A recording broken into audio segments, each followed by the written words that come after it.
Qysh ka fillu rrugtimi jot në gazetari hulumtuese? Për audiencën, për të gjithë ata që nuk më njohin, kisha me qujtë edhe veten një viktim të një korrupsioni ose të një abuzimi, për shkak se ndikimi i korrupsionit në jetën tonë të përditshme shoqërore nuk është vetëm në korrupsionin direkt ose marrjen e mitës, mirë po është edhe në shkatërimin e ëndrave të njerëzve. Është një rol, kisha me thonë, pak më ndryshe se gazetar tjerë, pak më stil tjetër, për shkak se është një gazetari forenzike, kisha me qujtë, e cila përpos standardeve të gazetarisë shton edhe aspektin e dokumentimit penal ose dokumentimit juridik të secilës afere të cilën e hulumtoj dhe të cilën e zhvilloj këtu në zyrë. Cilat janë trendet sa i përket industrive në Kosovë, cilat janë më të cënuar prej korrupsionit? Në secilën veprimtari ku kërkohen leje dhe licenca, ka potencial të zhvillimit të korrupsionit. Planifikimi urban.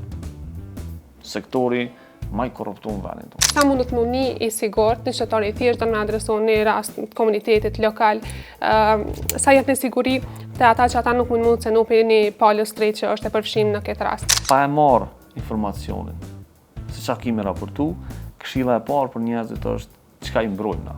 Arsyeja dhe çelësi i suksesit kallëzovit fillimisht është te raportimi qytetar, e pastaj është edhe te ekipi i cili qëndron në radhë.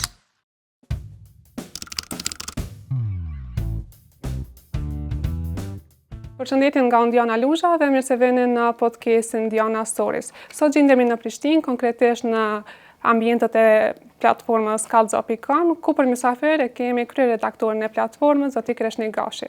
Kreshnik, mirë se vjen në platformën Diana Stories dhe faleminderit për kohën dhe kontributin që po jep në këtë aktivitet. Mirë se erdhët edhe jo dhe kënaqësi e madhe për me diskutu bashkë në këtë podcast. Kreshnik, sot tema fokusi i këtij podcasti, i kësaj interviste do të jetë korrupsioni. Por para se me nis me fol për korrupsionin në hollësi, kisha dashur me di se çysh ka nis historia jote profesionale në gazetari hulumtuese. A mundesh më na dhënë pak për audiencën informata se çysh ka fillu rrugtimi jot në gazetari hulumtuese? Për audiencën, për të gjithë ata që nuk më njohin, kisha me qujtë edhe veten një viktim të një korrupsioni ose të një abuzimi.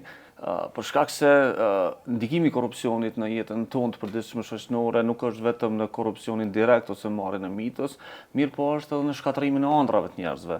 Edhe unë, kur kam qenë i ri, kur kam qenë fëmijë, kam pas një ëndër shumë të madhe që kam dashur me u bë mjek dhe kam dashur me ndërtu karrierën time në mjekësi, pra kam dashur me qenë një kopje e nënës time e cila është mjeke dhe kam dashur me e zhvillu këtë profesion.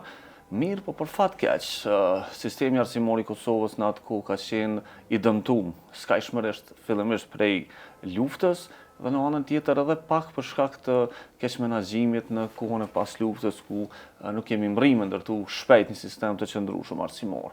Në orientimin tim fillestar, pra kur kam kryer shkollën fillore, kam vazhduar në një gjimnaz i cili ka qenë gjimnaz matematikor natyror, i cili supozohej që të përgatit për me qenë i gatshëm për një profesion të ri në shkencë, në shkenca eksakte, pra në shkenca që është fizika, kimia, biologjia etj.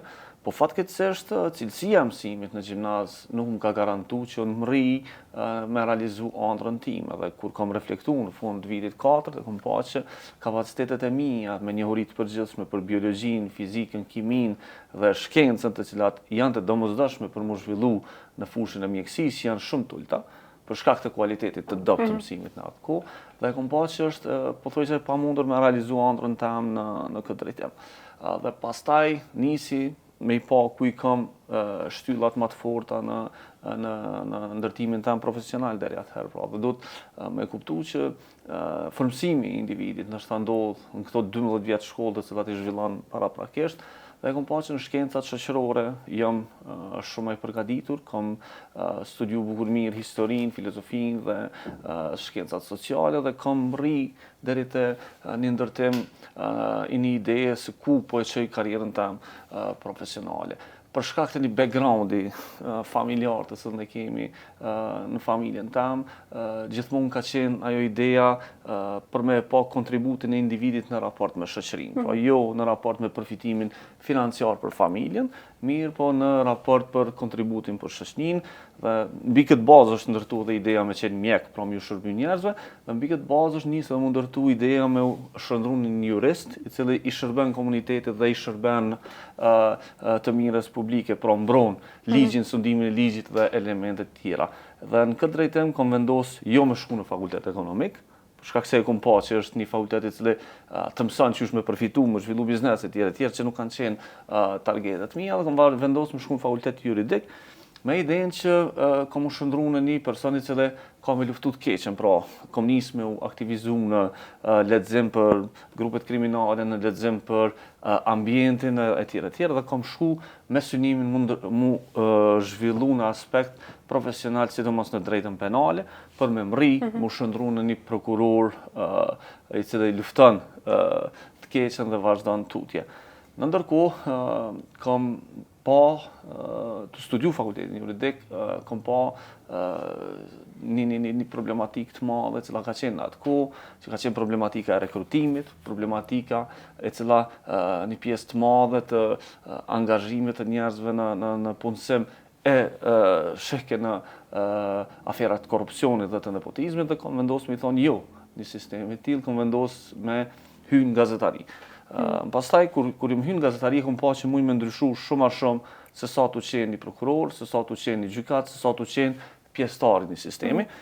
Me një moment kom tentu me hy brenda sistemit, kur kam qenë jo në Bermir, por në një punë ma hershme gazetareske, kom dështu, jo për shkak të mosdijes, po për shkak të mungesës së meritokracisë, ka qenë fat shumë i mirë, sepse kom vazhdu me qenë aktivist dhe me zhvillu krejt këtë punë të cilën e kom bo prej rolit të gazetarit, i cili është një rol, kisha me thonë, pak ma ndryshe se gazetar tjerë, pak ma stil tjetër, për shkak se është një gazetari forenzike, kisha me qujtë, e cila për pos standardeve të gazetarisë shton edhe aspektin e dokumentimit penal ose dokumentimit juridik të secilës aferë të cilën e hulumtoj dhe të cilën e zhvilloj këtu në zyrë, mbi ato që secili artikull ose secili emision të cilën e kom përgadit nuk është vetëm emision gazetaresk, po është një emision me provat të cilat në vazhdimsi janë të pranueshme në gjykatë dhe mundën njerëzit lirisht edhe me u gjyku me ato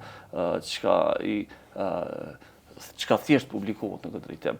Pastaj, prej gazetarisë e kom pa që nuk është e mjaftueshme me qenë vetëm gazetar, po duhet me nisë me ndërtu dhe me nda eksperiencën, për shkak të një sistemi për mua shumë esenciale, me kuptu që sistemin arsimor e kemi problematik dhe ne duhet më shëndru në aktivist të përmirësimit të cilësisë në edukim për me mri me zhvillu shtetin, kom nisë me ndërtu shkollë dhe me shëndru një pjesë të madhe të kohës ta me harxhu tu eduku gjenerata të reja të profesionistëve të cilët dëshirojnë me hynë në punë juridike ose dëshirojnë me qenë aktivistë të shoqërisë civile apo dojnë më marrë me gazetari, thjesht me nda eksperiencën tam, thjesht me nda njohuritë e mia që ata me vazhdu karrierën e vet, për shkak se fatkeqësisht sistemi arsimor nuk mrin me i përgatit deri në fund. Krishtin ke përmendë këtë pjesën prej fillim se cilat kanë qenë ndoshta ëndrat e tua fillestare të edukimit, ma nisi kanë ndikuar edhe përvoja jote personale familjare për me qenë dobishëm për shoqërinë. Po tash jam e interesuar për në aspektin pohor, kur ka qenë periudha kur ju ke bashkangjit, domethënë platformës Kallxo.com, se përmendet që i ke kryer studimet për juridik, por e ke pa nevojën që nuk mund prej të qenurit student ose të qenurit jurist me kontribu sa mundesh prej platformës prej gazetarisë, kur ka qenë periudha kur ju ke bashkangjit gazetarisë për herë të parë edhe që sa vjet je në këtë veprimtari. Unë kom nisë aktivizmin tam, ose punën tam profesional në gazetari në shtator të vitit 2007, me një punë që unë e kom qytë punë praktike, dhe ka qenë punë praktike si student në gazetën Kosova Sot, edhe po unë jam një person shumë i dedikum në punë, dhe në rast se ma një punë, unë punoj 12-14 orë në ditë për me mri me rezultate të mira. Kur kom shku në punë atje, nuk kom ditë që është kontaktohen burimet, nuk kom ditë që është intervistohen personat, nuk kom ditë që shkruhet një artikull gazetares. Të më thënë, krejt punën profesionale në gazetari e kom ditë prej të lexues. Po vetëm sa kom lexu gazeta, kom pa lajme, po nuk i kom ditë punën profesionale. Mirë, po për shkak se ju kom dediku, për shkak se kom punu 14 orë në ditë, 7 ditë në javë, jo marrë me punën praktike, kom rri që për 4 muaj me marrë kontratë në rregull dhe kom rri që mëna një viti me qenë në mesin e gazetarëve më të mirë gazetës, pra kom rri këto po e tham, për shkak se kom rri prej pozicionit që kom qenë, ka pas raste kur një muaj e kom pas artikullin e parë të gazetës për një muaj rresht. Edhe sfida jam ka qenë jo me ushty me gazetarët e nivelit tam, po me ushty me gazetarin më të mirë të atij mediumi, e mastaj edhe me ushty me gazetarin më të mirë të sektorit që ka qenë Kosovë. Pra, brenda 2 viteve kom rri me qenë i barabartë ose edhe më i mirë në raport me ta. Edhe pas dikon 4 vjetëve punë në Kosovë, sot kom vendosur pastaj me u largu prej atje, me vazhdu pjesën tjetër të karrierës tam, me provu televizionin.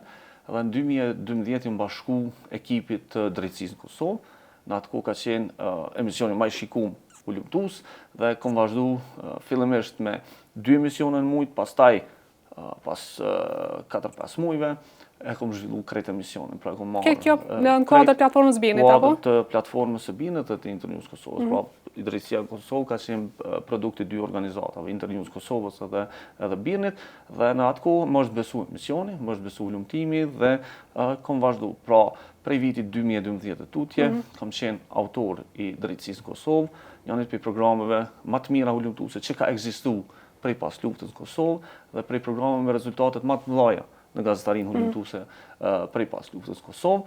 Prej vitit 2012 deri në vitin 2021 jam prodhuar mbi 300 emisione ulumtuese drejtësisë në Kosovë. Gjitha kanë kaluar në durët e mia, normalisht edhe kolegëve tonë që kanë qenë producentë ekzekutiv Faiki Spahiut, po ashtu redaktorës, kryeredaktorës Cita Xhare, po ashtu ekipit tjetër ligjor që na kanë përkrahur në vazhdimsi, po producentëve Valdetit, Durimit e tjerë të cilët më kanë ndihmuar këtë punë. Po gjithmonë kemi pasur synim që këtë emision me pas emisionin më të mirë ulumtues televizion në Kosovë.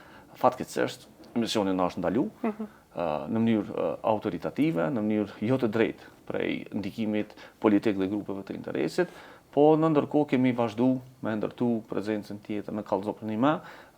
Fatmirësisht kemi gjetë hapësirë që prej një emisioni me bu 4 javë ose 3 javë, fatmirësisht prej 2 orë gjysmë program se i kemi pas në atë kohë, tash i kem 4 orë gjysmë program, na është zgjeru hapësira, na është zgjeru impakti dhe ata që kanë synu me na nal në këtë rrugtim nuk e kanë rrit këto, po thjesht na kanë rrit hala më shumë për shkak se na i kanë rrit motivin edhe na kemi vazhdu tutje me ecë përpara.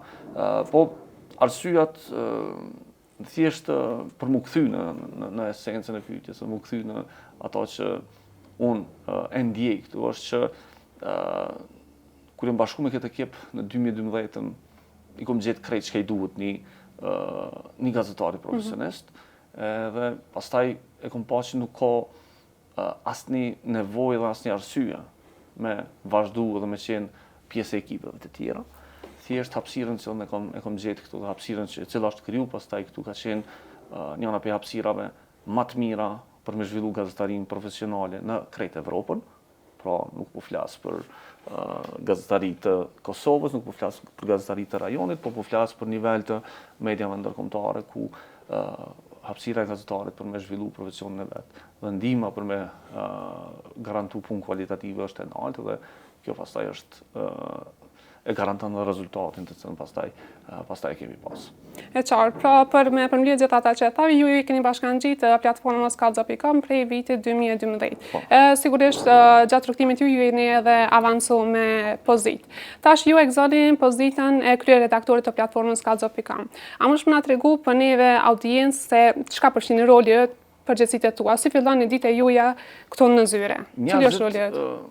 Unë ju shpjegoj njerëzve që sot në punën tam ditore, dikon 10-15% e punës tam është gazetari, pjesa tjetër është aktivist i shoqërisë civile, menaxheri programeve dhe punë të tjera profesionale të cilat zhvillohen brenda organizatës. Krahas punës që është zhvilluar në emision, pra kontinuiteti që është zhvilluar te drejtësia në Kosovë, po e kujtoj emisionin për shkak se në atë kohë kam marrë pjesën më të madhe të kohës. Unë kom vazhdu me qenë edhe pjesë e raportimit ditor në atë kohë ka qenë gazeta Jeta në Kosovë dhe pastaj në vitin 2012 është kriju edhe platforma për raportim të korrupsionit Kallëzo.com. Fillimisht e kemi ideu Kallëzojnë si një hapësirë ku njerëz mujnë me pru informacion për ekipin tonë për shkak se në atë kohë kemi pas një situatë ku njerëzit të cilët raportojnë, njerëzit që doni me kontaktu me gazetar, nuk e kanë pas ambientin e mirë, nuk e kanë pas hapësirën e duhur dhe kanë pas probleme serioze edhe me sigurinë e vet, po edhe me ambientin ku kanë jetu, pra presionin ekonomike, materiale etj. Edhe presionin shoqëror pse po raportoni. E krijuam platformën në mënyrë që njerëzit me mujt në mënyrë anonime me na dërgu informacion ekipit tonë për me rrit raportimin qytetar. Tutje në momentin kur është kriju platforma, pastaj nesëm me raportu në baza ditore, nesëm me u shëndru për pas në pranus të informacionit edhe në dhënës të informacionit për qytetarët dhe ideum zhvillimin e një platforme e cila ka me raportu drejt, sakt, me integritet dhe ka me qenë 100% platforme e cila zbaton standardet gazetareske. Në atë kohë, kur është kriju Kallzo.com në vitin 2012, ne kishim problem me imërri njerëzit. Për shkak se në atë ku ka pas gazetari clickbait, që vazhdon me pas edhe sot, ka pas gazetari jo profesionale, ka pas gazetari e cila synonte me u marrë me temat e cilat nuk ishin në të mirë në publikut, por na jemi maratonist, nuk jemi sprintera dhe nuk dojmë me mri të audienca shpejt dhe mos me ma qëndrushëm, dhe nesëm fillimisht me 1.000 lexues, me 2.000 lexues, të shku dhe të rrit. Dhe për neve ka qenë histori suksesi, mënyra se qysh Kallzoi është rrit në audiencë, për shkak se prej një platforme cila shumë pak njerëz e kanë njoft, kemi mri me bo platformën ma kredibile në vend për raportim të informacionit, e po ashtu për raportim fact-checkut dhe në këtë drejtim do të thonë kemi mri shumë shpejt me shku drejt e audienca, me gazetari profesionale, dhe tash është shumë e rëndësishme me mbrojt edhe me rujt gazetarin profesionale të cilën ne kemi pas.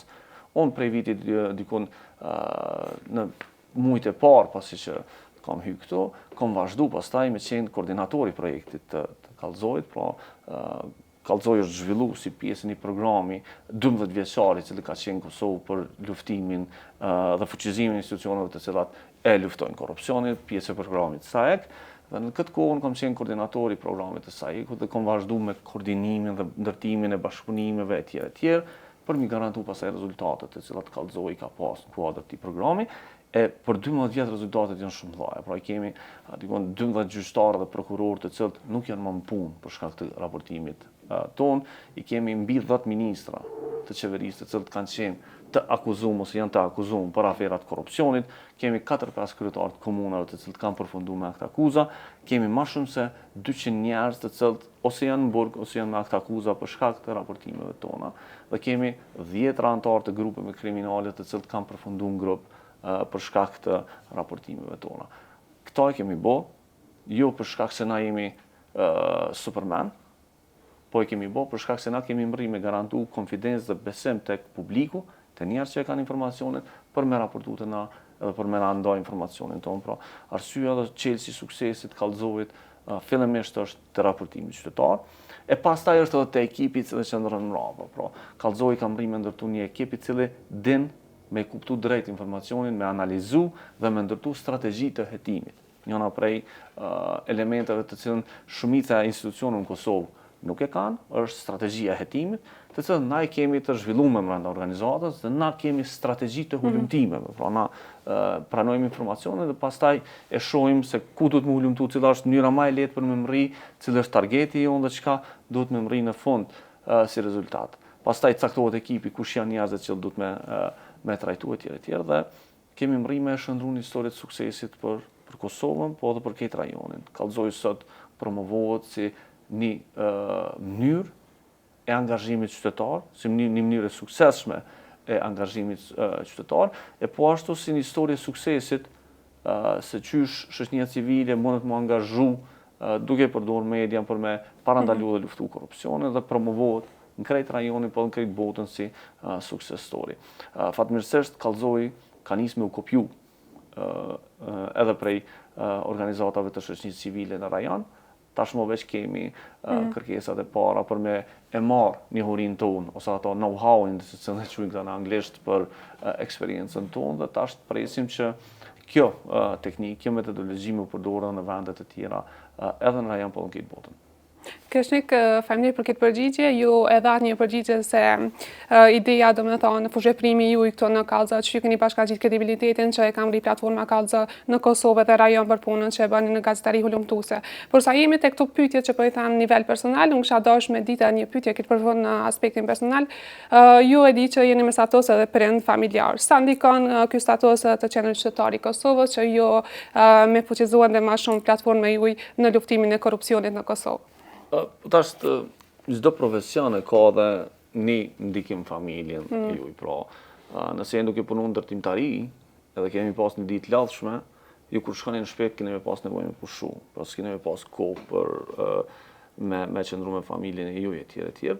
Dhe unë mendoj që njerëzit duhet me pas një balans midis jetës private dhe asaj që është puna. Zakonisht njerëz të cilët janë entuziastë dhe njerëz të cilët janë shumë të dedikuar me punën, e kanë një sakrificë familje.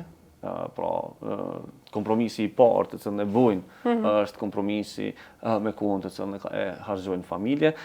Fatkeqësisht unë ju kam bërë fëmijëve të mi shumë kohë të cilën ata nuk e kanë pas me mua, po mundohena me kompenzu, mundohena me qenë i afërt me ta, mundohena me qenë aty kur ju nevojiten.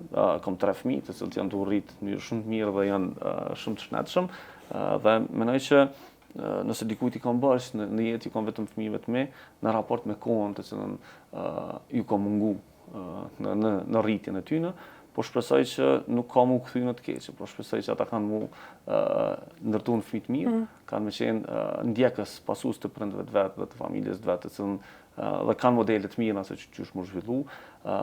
Normalisht është bukur e lodhshme si proces, po kisha me thonë që njerëzit duhet me kuptu që për me mri një jetë duhet me bëj sakrifica, për me ecë përpara në mënyrë të ndershme, duhet me bëj sakrifica edhe personale, edhe familjare, edhe të rrethit dhe tjera. Pra, jo gjithmonë suksesi vjen lehtë dhe vjen pa punë, pa sakrifica.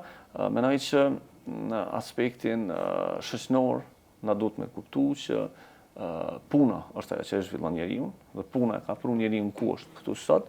Dhe në rast se ne nuk punojmë, në rast se ne nuk zhvillohemi, në rast se na nuk jemi insistues për me zhvillu punë cilësore dhe në secilin profesion ku na jemi, na kemi me dështu si shoqëni. Pra, njerëzit duhet me kuptu që edhe edukimi, po dhe puna janë 2 elemente të cilat e kanë qenë shoqëni përpara. Dhe për mua është shumë e pakuptimt se çush jemi të zhvillu si shoqëni edhe çush e shohim punën, po edhe zhvillimin tonë profesional në këtë drejtim. Mendoj që na duhet me pas një reflektim shoqëror në aspekt të asaj se çush e shohim jetën tonë. Për mua është ndoshta është për shkak se njerëzit ende nuk kanë pas shans me dalë gjithë me pa që zhvillon shoqënitë normale. Mendoj që është e pakuptim që një njeri i cili e zhvillon një profesion normal, edhe nuk e lexon një libër brenda muajit, mendoj që ai duhet me reflektu dhe duhet seriozisht me mendu pse është tu jetu. Pra, mendoj që një kategori e njerëzve në Kosovë kanë vendosur që jetën e vet me zhvillu pa u eduku, pa lexu, pa marrë informacion, dhe për mua kjo është shqetësuese. Pra, nuk është informacion çka po shkruajnë portalet, nuk është informacion leximi i lajmeve të shkurta, mirë po njerëzit duhet me e zhvillu imagjinatën e vet, tu lexu, tu pa informacionet të cilat ja u zhvillojnë diapazonin njohurive të përgjithshme. Ajo çka duhet me kuptu është që jo vetëm njerëzit të cilët kanë profesione, kisha me qujt elitare, se profesioni intelektuale duhet me zhvillu këtë proces, po duhet secili. Na duhet me kuptu që për me qenë një farmer i suksesshëm, nuk mjafton vetëm me dalë dhe me punu shumë, po mjafton edhe me ditë çush me punu. Pra mjafton që edhe farmeri duhet me hy me lexu për bimën të cilën është të kultivu, duhet me studiu bimën të cilën është të kultivu për me garantu një produkt më të mirë dhe më të suksesshëm. Po e përmeni këto për shkak se përpos profesionit të cilën e bëj si gazetar, si jurist, si hartues i ligjeve, si aktivist etj. Unë kam zhvillu edhe një hobi tam, të cilën për shumë njerëz e ndaj dhe hobi jam është bletaria. Edhe unë kom rri me qenë bletari mirë. Kom rri me qenë bletari mirë jo pse dikush ma ka trashëgu, Jo pse dikush më ka marrë, më ka dërguar në trajnime, po unë kam lexuar shumë për bletën, dhe sot e vlerësoj veten si prej bletarëve më të mirë në vend. Sepse e kam studiu një insekt, i cili është shumë i dobishëm për njeriu dhe di çush me kultivu, çush me zhvillu ato. Normalisht për shkak të kohës nuk më bë bletar i madh, kujdesem për një blet dytë të cilat i kam, po e vlerësoj shumë edukimin tim këtë drejtim. Dhe njëra prej shembujve që jam marrë gjatë krejt trajnimeve njerëzve që i trajnoj, studentëve të ri, aktivistëve të ri, është kjo që në raste të shiron me e zhvillu një profesion të suksesshëm, ti duhesh me njoh profesion, duhesh me lexu shumë për profesionin, jashtë vullnetit, për memërime e kuptu në esencë.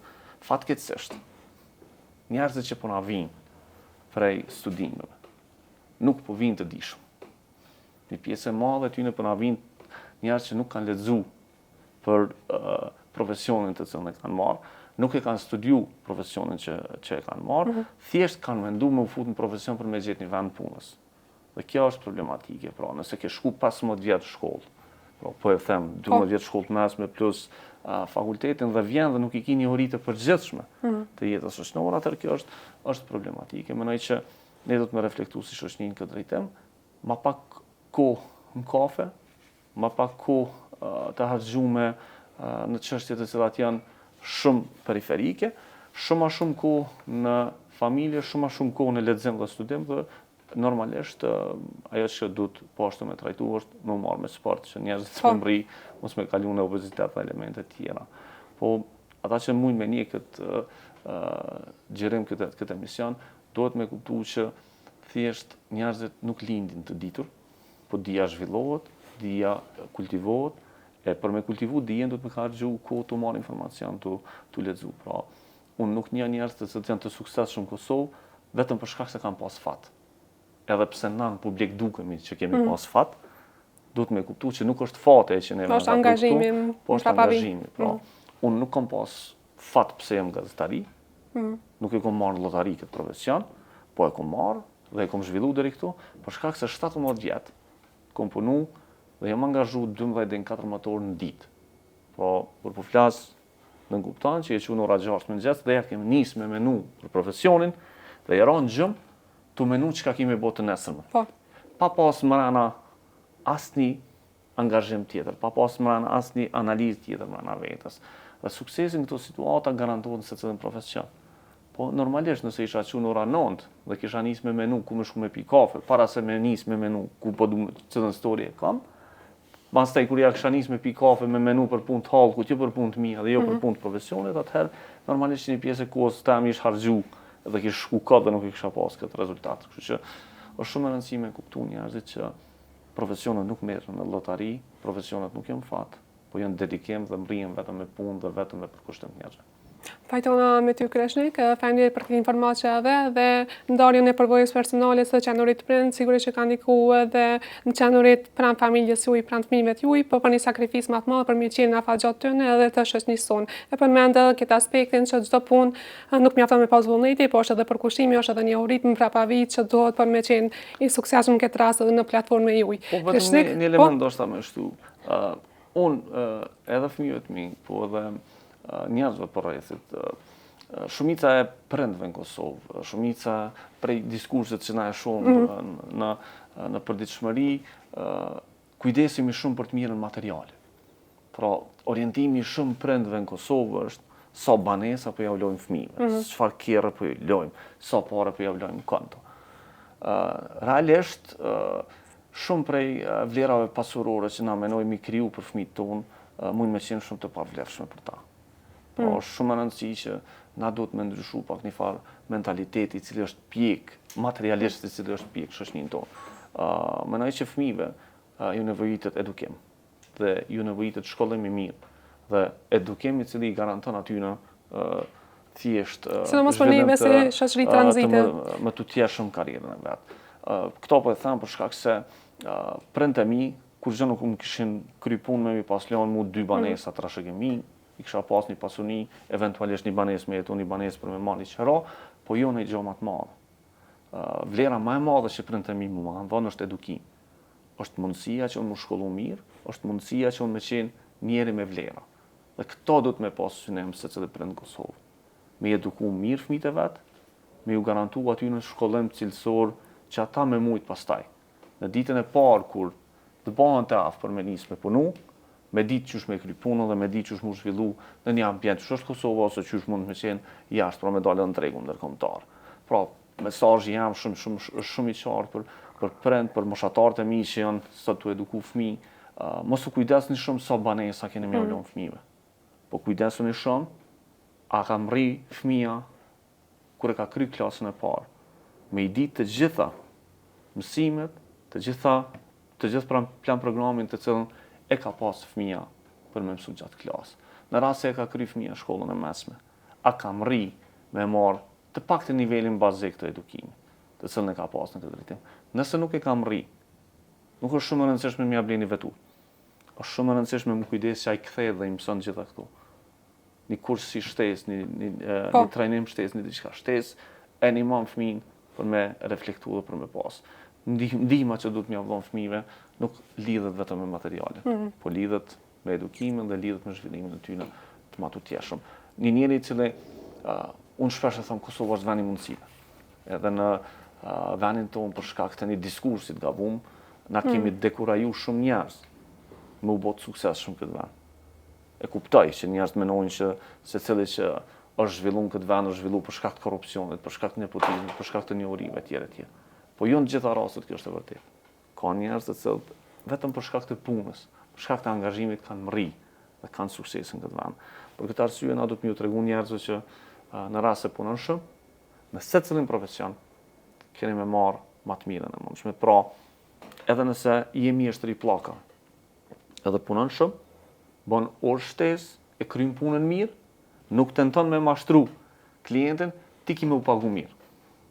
Po nëse je mjeshtër i keq, nëse synon me mashtru, ti ki me humbë tregun dhe normalisht në ditën e fundit ki mu dash me lshu Kosovën për shkak se s'kemi mujt me gjetë punë. Dhe kjo është e rëndësishme me mësu, edukata dhe kultura që na duhet me zhvillu tutje.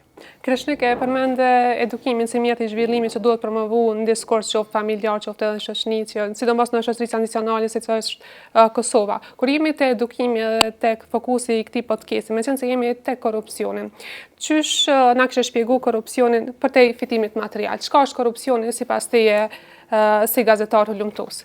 E nisa me pasojën personale të korrupsionit dhe mendoj që korrupsioni është jo vetëm parja. Do me thonë nëse jemi duke zhvilluar një shoqëni ku çdo gjë është jo cilësore, jo e kryer në mënyrën se çu është dashur me qenë. Flasim për korrupsionin. Pra na flasim për korrupsionin edhe nëse zyrtari ka shkuar në punë dhe ka qëndruar të ditën pa bërë kurrë. Sepse ai është pagu për me bërë diçka dhe në fund të ditës i ka përfituar disa parë për një punë të cilën ai nuk e ka kryer. Korrupsioni është një shkatrues sistematik i një shteti dhe një shoqënie. Pse? Në rast se ti ke pas me shku me marrë një certifikat, çfarë do që tjetë ajo, secili institucion, dhe ai zyrtari vetëm për shkak se nuk ka dashur me kry punën sot po e kryen nesër. Na kemi dhe vazhdojmë me pas tash një neglizhencë, një pasojë, një dëm të dikush tjetër. Pra, keni parasysh që dami nuk është vetëm me të lyp parë. Dami është edhe me ta hub fitimin e humbur që na e kemi. Dami është edhe me të harxhu kohë. Në krejt botën, një orë kohë është parë. Tash pse është parë kjo? Nëse ti harxhon një orë kohë me çu fëmijë në shkollë. Imagjino po të kisha harxhu veç 5 minuta dhe mi pas edhe 55 minuta të tjerë me punu. Ty, tu kishin rrit hyrat familjare, kishe pas ma shumë kohë për me qëndru me familjen, dhe orari punës tonë i shkon pak ma i shkurt. Pra për shkak të mungesës e kompetencës që ty me ta bë rrugën e lehtë për me shku drejt e shkolla fëmijëve, ti ki me pas pasojë tone në jetën tone. Tash, pse po përmeni këto? Na vazhdimisht dëgjojmë që Kosova është një prej vendeve më të lehta për mu zhvillu, për me bë biznes, për me ecë përpara. Fatkeqësisht kjo nuk është e vërtetë dhe na duhet me e kritiku dhe me e trajtu si problem. Na mujmë me shku me regjistru një biznes për 5 minuta, po ambienti në cilin operojnë bizneset tona, ambientin në cilin operojnë njerëzit të cilët po dojnë me zhvillu këtë vend është bukur i vështirë. Pra, na për me marrë një leje për me ndërtu një shtëpi, do të me prit 6 muaj deri në 8 muaj. Pra imagjinoni çka ndodh në një situatë ku njerëzit marrin kredi dhe dojnë me ndërtu një shtëpi dhe duhet me prit 8 muaj për me marrë një leje të ndërtimit. Dhe tash në 8 muaj ke pagu kredi. Po për shkak të korrupsionit ti nuk mundesh me ndërtu shtëpinë shpejt. Dhe ti ki mundosh me pagu edhe një qirati për mujt me jetu. Pra imagjinoni pasojë reale në jetën e njerëzve.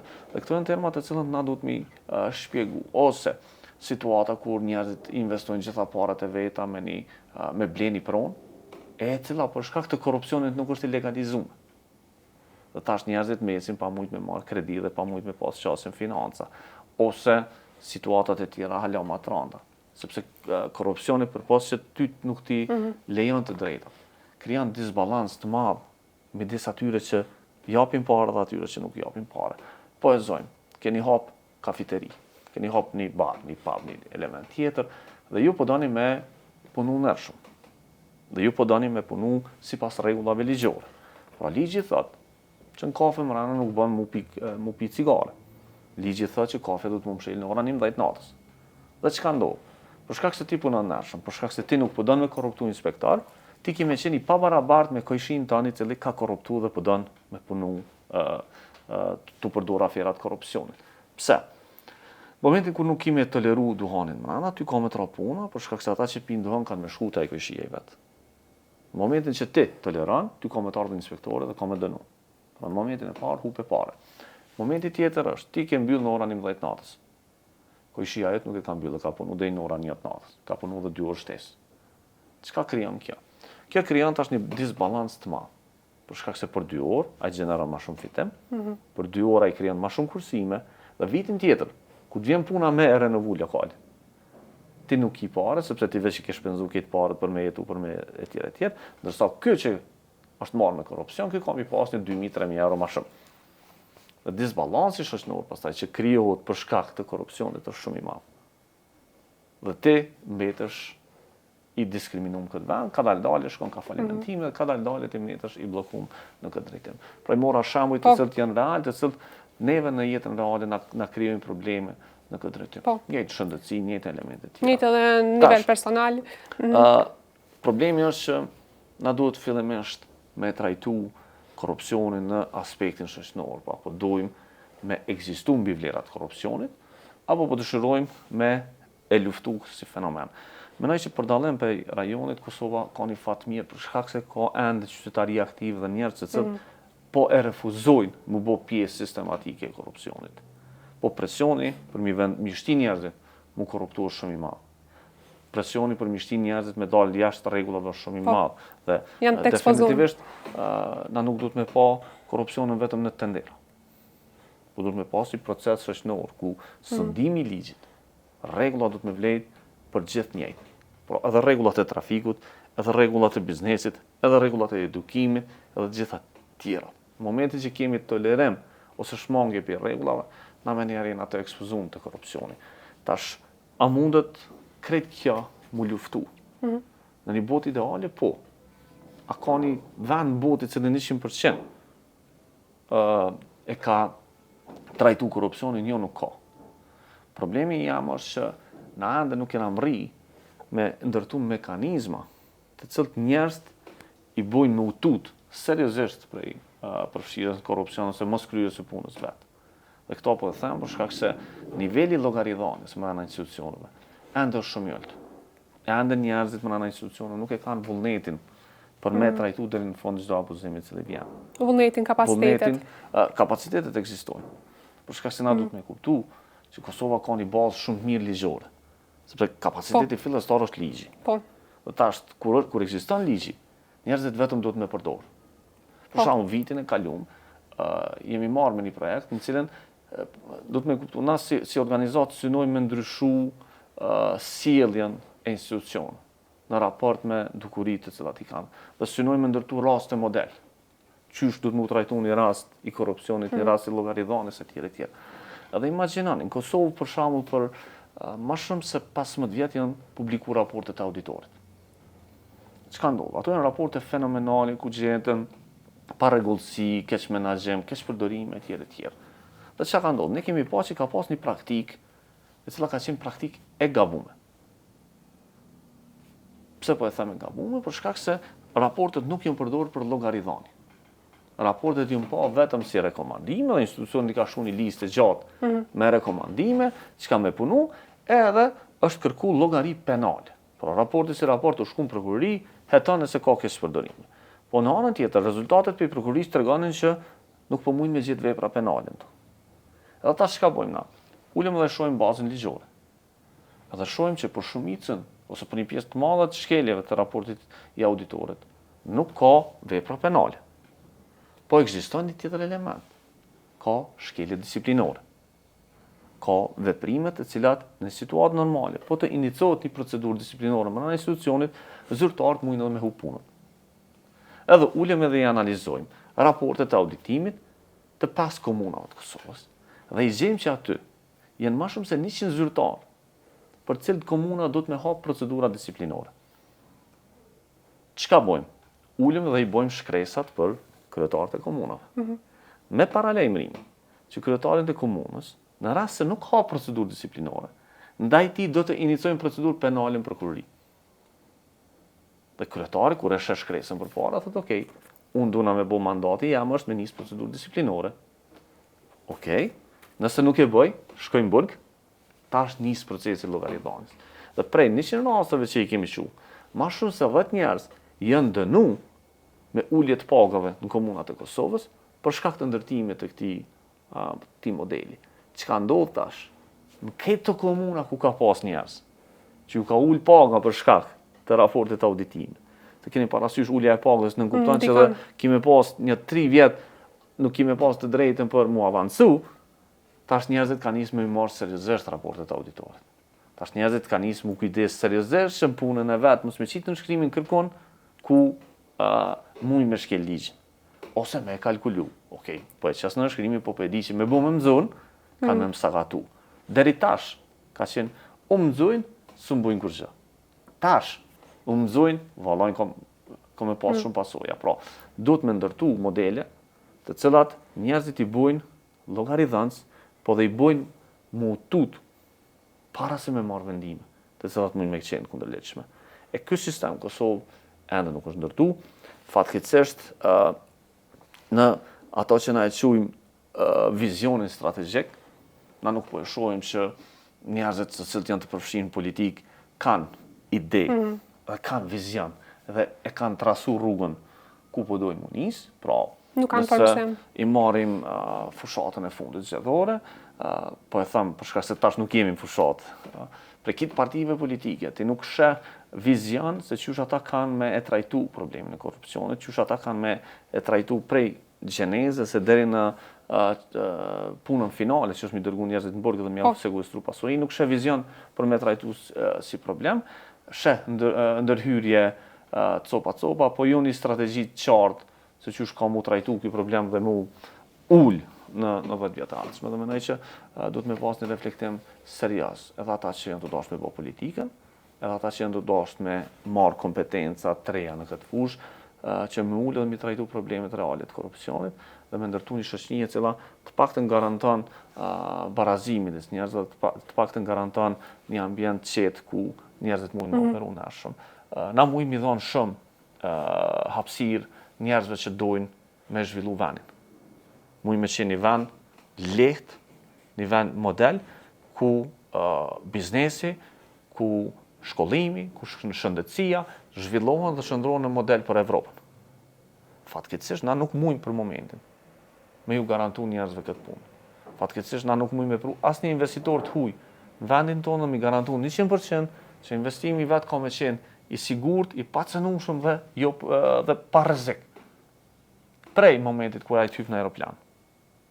Prej momentit kur të bën Google search-in e parë në banesën e vet. E deri në momentin kur del pi Kosovës.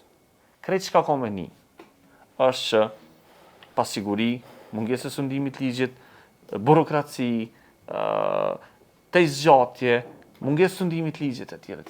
Dhe kërkush nuk i çon parat e veta me investu dikon ku ka rrezik. Përpas ata që dojnë me pru parat krimit. Na duhet me kuptu që Kosova nuk duhet me qenë vend ku vijnë parat e krimit. Parat e krimit është lehtë me investu, sepse qëllimi i tyre është thjesht me u shpërla. Po, ajo që ka njerëzit duhet me kuptu. Në asnjë vend të botës, parat e krimit nuk e kanë zhvilluar një shoqëri. janë parët e ndershme, janë parët e fitume me njerëz të cilat e kanë zhvillu këtë vendet e Evropës, të cilat kanë ndërtu shtete model. Dhe na duhet me kuptu që në 10 vitet e ardhshme, duhet me pas hapa serioz në këtë drejtim. Dhe me nisë secilin sektor me adresu për me mri me nëzon trenin e integrimeve evropiane.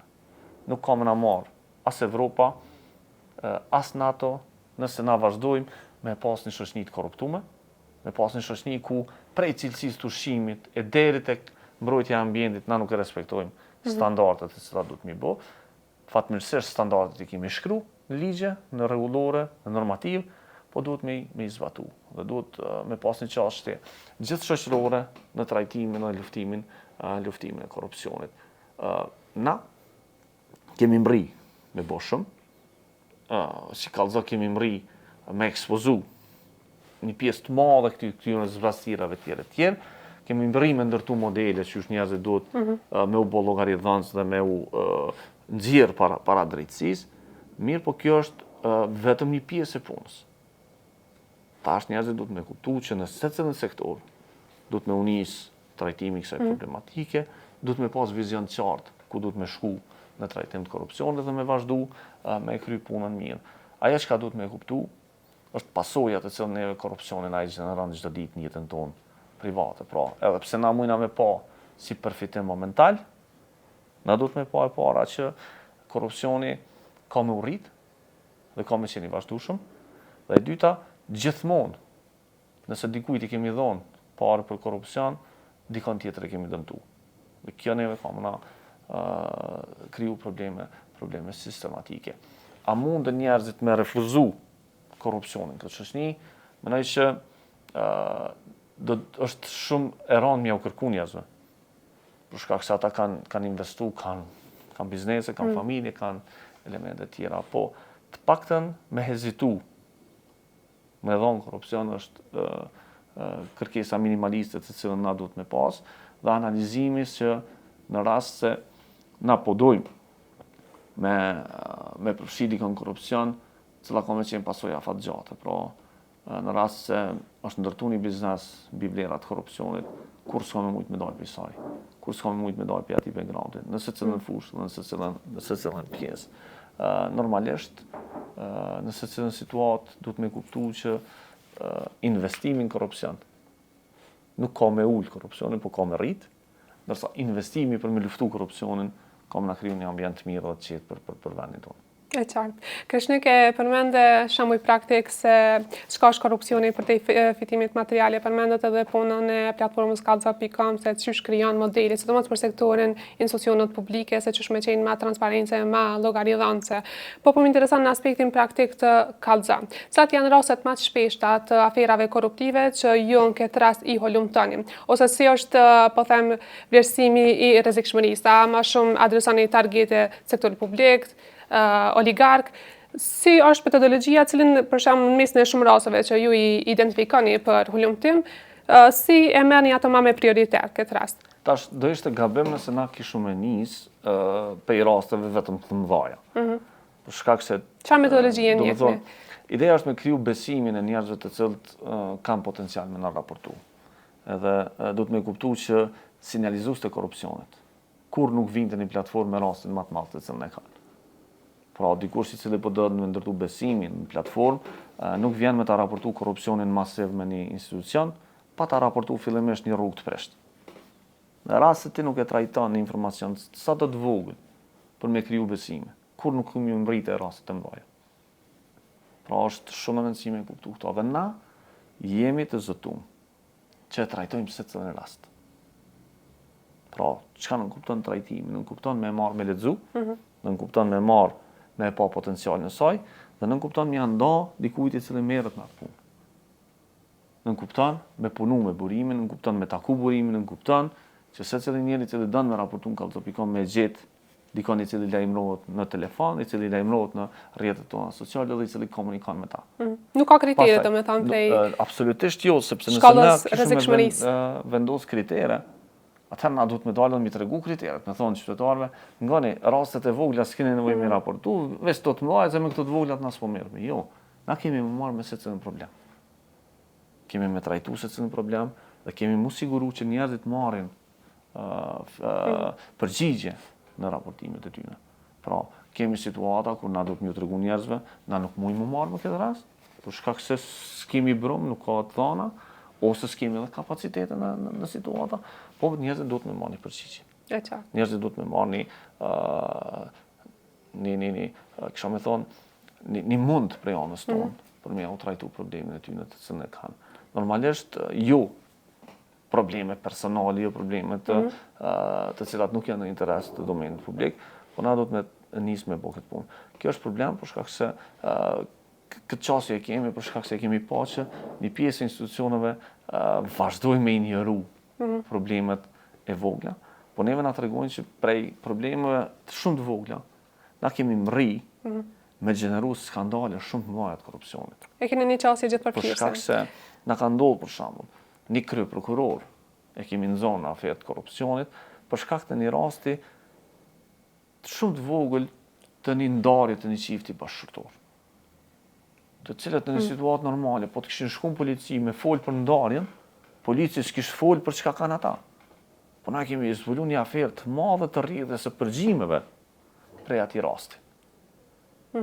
Ose kemi mri me zbuluar një aferë tjetër, edhe këtu, të përfshimit së kryeprokurorit, të një kryeprokurori tjetër, aferë korrupsionit edhe kjo ashtu, për shkak se një punëtor e ka thyr komën turapi skeleve.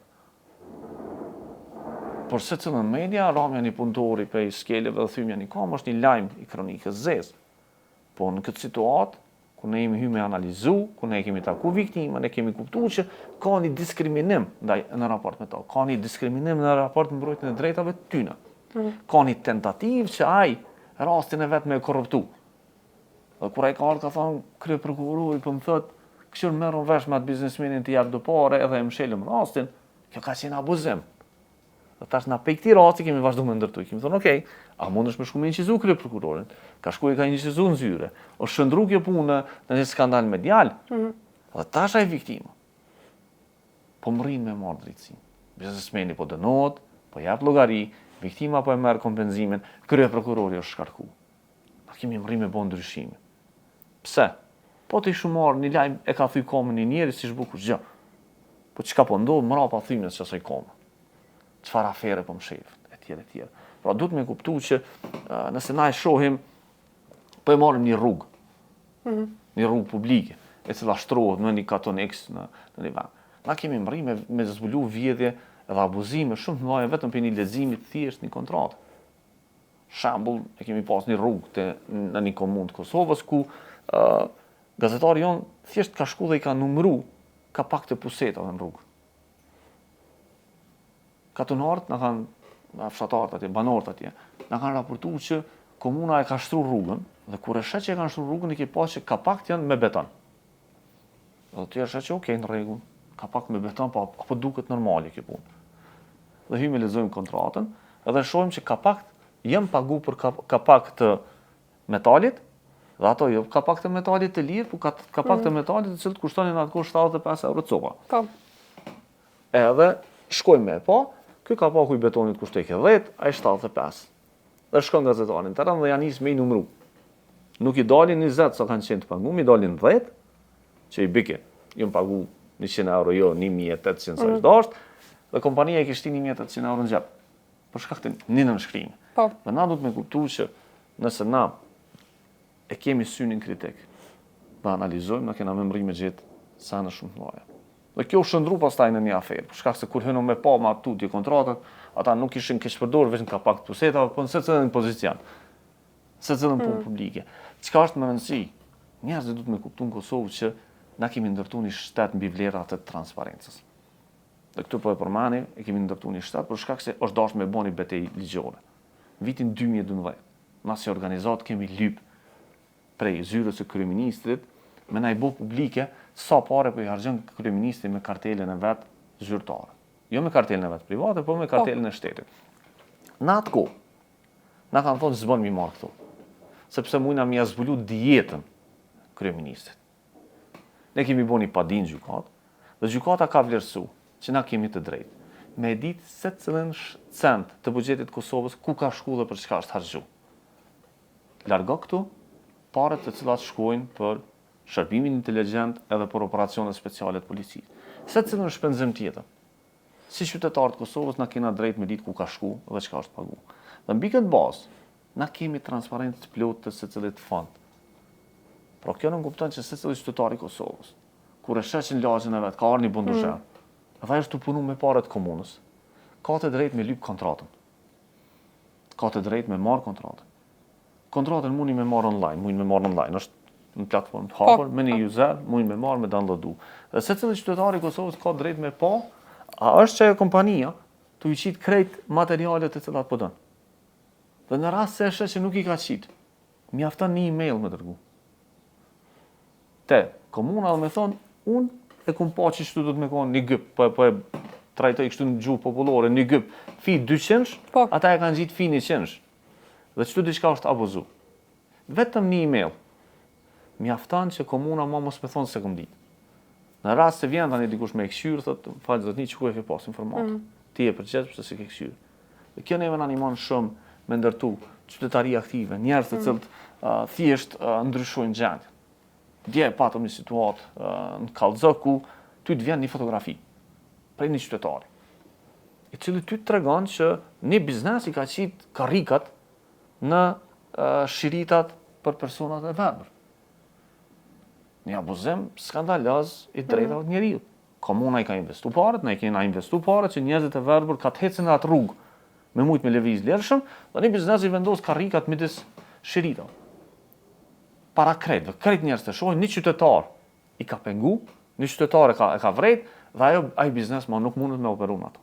Sepse është raportu, inspektoriati është informu, dhe ata e ndash me donë me hjeksanat. Pra njerëzit du të me kuptu që me shumë pak informacion mujnë me ndryshu shumë.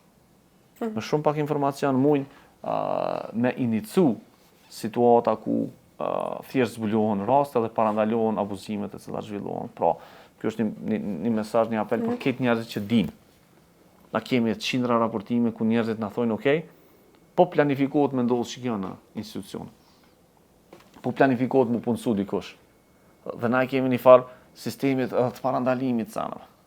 Para raportojmë, para sensibilizojmë, para trajtojmë situata. Dhe në momente tilla kemi qindra raste ku janë ndërprej punësimet e jashtëligjshme. Janë anullu konkursi, janë anullu tender, janë anullu kontratat të cilat kanë qenë dëmshme për vendin tonë. Pra po flasim për deri në kontrata multimilionsh, e keni aferën e energjisë së diellit, ku kontrata 30 milion euro që i bëjë dëm Kosovës është anullu veç për shkak që kemi raportuar të jeta në Kosovë. Dhe kjo është një rast ku njerëzit duhet me kuptu që për shkak të një emaili mund me pas rezultate shumë të mira. Për çfarë arsye, njerëzit duhet me ndaj informacione. Duhet me raportu, duhet me shënu që e kanë raportu. Ajo që na e kemi problem si shoqëni është që na flasim shumë, po shkryjmë shumë pak. Modeli jonë është me shkru. Modeli jonë është me dokumentu. Modeli jonë është me shqu shkresa. Pse më them këto? Kur e kemi themelu Kallëzë.com në 2012, na raportojshëm. Raportojshëm një skandal, 2 skandale, 3 skandale, korupcion të nëndë. Çka ndodh kjo? Shkojshëm te prokurori i thëshëm, a e ke kry punën? Vallë, dhe ke bashkë qadet ju më kom pushim kur e keni qitë? Se pas na po. Se kom letëzu. Okej. Çka me të bobe prokurorin aty? Që ma linkun se ta një këshyri. Mas një vjetë, valla po e kom fshi WhatsAppin, e kom fshi Viberin, e kom fshi emailin, se kom pasum ka ardhë. Regull. Qysh komunikant? Unë lezoj shkresën, regull është. Dhe nesëm jau që me shkresën. Gjdo ullëm temi, Kallëzë.com të shkon me shkresët veçantë në institucione. Sepse dojmë me ndërtu histori që na e kemi njoftu institucionin për hulumtimin tonë. Normalisht, pastaj u dasht me lyp llogari. Prokurorit, vitin e parë ja shumë, diku 350 raste. Prokurorëve në prokurit e tjera. Dhe është një problem në Kosovë, që njerëzit edhe pse pranojnë raportime, edhe pse pranojnë shkresa, vendosin, hajtë le që ato s'm ka thonë kërkush, s'm ka lyp kërkush llogari pse s'pe trajtoj. Na nisëm prapë me disiplinë. Prokurorët që nuk i lexojshin lanë tona, i çojshëm ka qenë atëherë zyra e prokurorit disiplinor atje ankesë. Pse se ke lexu lanë, se ki rast. Kur nisën mu dënu prokurorët pse s'pi lexojnë informacionet që pja uqojmë na, s'pi trajtojnë, për ma pak se gjys viti, krejt që ato lanë që i këshëm quna, henën në punë. Këtë që ato informacione, është shumë e rëndësi dhe qytetarët me kuptu. Edhe në raport me Kallxopikon. Në rast se e ke bo një raportim, kërkush s'ka kthy përgjigje, kërkush s'është marrë me ty, kërkush s'ka trajtu, kërkush s'ka thirr, lëp llogari. Lëp llogari sepse njerëzit e kanë dalë dhe po thonë raportani, njerëzit kanë dalë kanë thonë, te na duhet me pru rast. Do të me dhënë llogari pse s'pe kry. Për këtë arsye krejt njerëzit që raportojnë informacione, që çojnë dhona, do të me kërku llogari për institucionet. Pse s'po e kryjnë punën e vet. Qoftë ai inspektoriat, qoftë ai inspektoriat i arsimit, qoftë komunë, qoftë ministri, qoftë polici. Po. Institucionet janë të obligume me na kthy përgjigje. Edhe me na uzu ku me çu rastin të tërkon. Nëse na kemi çuar polici dhe policia na ka thonë, nuk është rast për neve. Ata e kanë obligim edhe me na dhon këshill ku me dërgu. Sepse mrana vetes kanë juristë që do të na dhonin këtë këshill. Shteti, po për obligim me na tregu adresën ku na do të me çu rastin tonë në anku. Për këtë arsye unë njerëzit i lës me raportu, po raportimin me bu me shkrim. Raportimin me bu me email, raportimin me bu në platforma për me pas evidenca. Nuk mjafton me thoni kum tregu një policit për këtë punë. Sepse sistemi nuk funksionon. Po, në momentin kur e dorëzon me shkrim ankesën, momentin kur e dorëzon me shkrim peticionin, atëherë institucionet kanë me vepru. Kemi raste ku institucionet nuk veprojnë, dhe në këto raste pastaj vjen edhe aktivizmi qytetar. Pra në momentin kur ketë shteti vendoset në mbështetje, mbrojtje të aferave të korrupsionit, protesta qytetare ka tregu rezultate shumë të mira. Na kemi situata ku hidrocentrale janë nalë për shkak të protestave qytetarëve. Kemi raste kur fabrika, të cilët si kanë plotësuar standardet ambientale janë nalë për shkak të protestave qytetare. Abuzues të ambientit janë nalë për shkak të protestave qytetare. Projekte, keni rastin Lumbardit, ku KPA janë shumë protestë për menoni projekti i cili dëmtoi qytetin. Neve na tregon se qytetaria aktive në Kosovë mundet me bën ndryshime të mëdha. Në rast se kemi një informacion që pa e marrë shembull një komandant i policisë është abuzues, s'po respekton ligjin, po favorizon protesta, presioni publik e bojnë me shkarkuat. Nuk mundet me punu ai në rast se këtë komuniteti e din që është i korruptuar. Njëjtë me zyrtarët e institucioneve tjera. Në rast se ka ardhur kompania me ndërtu një rrugë në fshat tamin, katun tamin, edhe po e shoh që nuk po e marran mirë. Kur gjësë më pengon mu mi mbledh krejt katunarët e mi, edhe mi qitë në protest me blokuat rrugë. Po. Sepse na kena me vujt pasojën. Çka ndodh, është që kjo kompania, këta njerëzit që dojnë me abuzu, senin e parë që kanë me synu, është me korruptu komunitetin. Senin e parë që e bojnë këta që dojnë me i mshef kapak të pusetave është, a u lodhe po, pas ke nevoj për pak asfalt që tu, që për ta shtrejt ty, po ta msheli gojnë. Komuniteti duhet me ditë, mos me lënë veten mu shëndru vetë mu korruptu. Mos me lënë veten mi mshel gojnë që po ta bim asfaltin ku gjës është një kapak atje. Jo zot një është. Sepse për shkak të çati kapaku, unë nesër më vdes fëmia. Për shkak të çati kapaku, unë nesër kam pas erën e keqe. E çat kapaku unë kam pagu. Po. Dhe njerëzit duhet me kërku llogari për cilësi, për mënyrë, për shërbime të mira. Ai zyrtari i cili ka 8 orë punë, ai duhet me punu 8 orë. Okej, një orë ka pushim, 7 orë duhet me punu. Duhet me ofru shërbime. Në rast se nuk i ofron, atëherë duhet me marrë një tjetër. E jo na me obligu mi pagu për punën dhe për orarin që ne ka. E qartë. Krishtleki përmendë që ju nuk keni filtera në kuptimin e identifikimit edhe hulumtimit të rastet qoftë afera korruptive në institucione publike, qoftë në kompani private. Po më intereson prej përvojës praktike nëse keni dhëna. Cilat janë trendet sa i përket industrive në Kosovë, cilat janë më të cënuar prej korrupsionit. Pas përvojës praktikës ju nëse keni dhëna hulumtime, që shkon trendi për sa i përket sektorëve të ndryshme, ku është më i lartë niveli i korrupsionit në Kosovë edhe pse në atë industri? Pra, duhet me kuptu që në secilën veprimtari ku kërkohen leje dhe licenca, ka potencial të zhvillimit të korrupsionit. Në secilën veprimtari ku shteti shton kontrollin e vet, shton burokracinë, ka potencial më të madh korrupsionit. Për shembull, ne kena pas subvencione në bujqësi. Kështu institucionet publike vazhdojnë me qenë Për shkak të tentativës me nal korrupsionin atje, procesi është burokratizuar çat shumë, saqë fshatari ose katonari, sa i që ka punuar, s'ka pas mundësi me ditë me plotësu kriteret, dhe për këtë arsye ajo është dashur me pagu për me mujt me marrë grant. Pra burokracia në institucione shpesh herë bjen edhe korrupsionin me vetë. Ajo që na e përmenim këtu, është që na kena pas një fokus shumë të madh në prokurim publik. Dhe kemi harru sektor tjerë ku zhvillohet korrupsioni. Po e përmenim në shembull, planifikimi urban.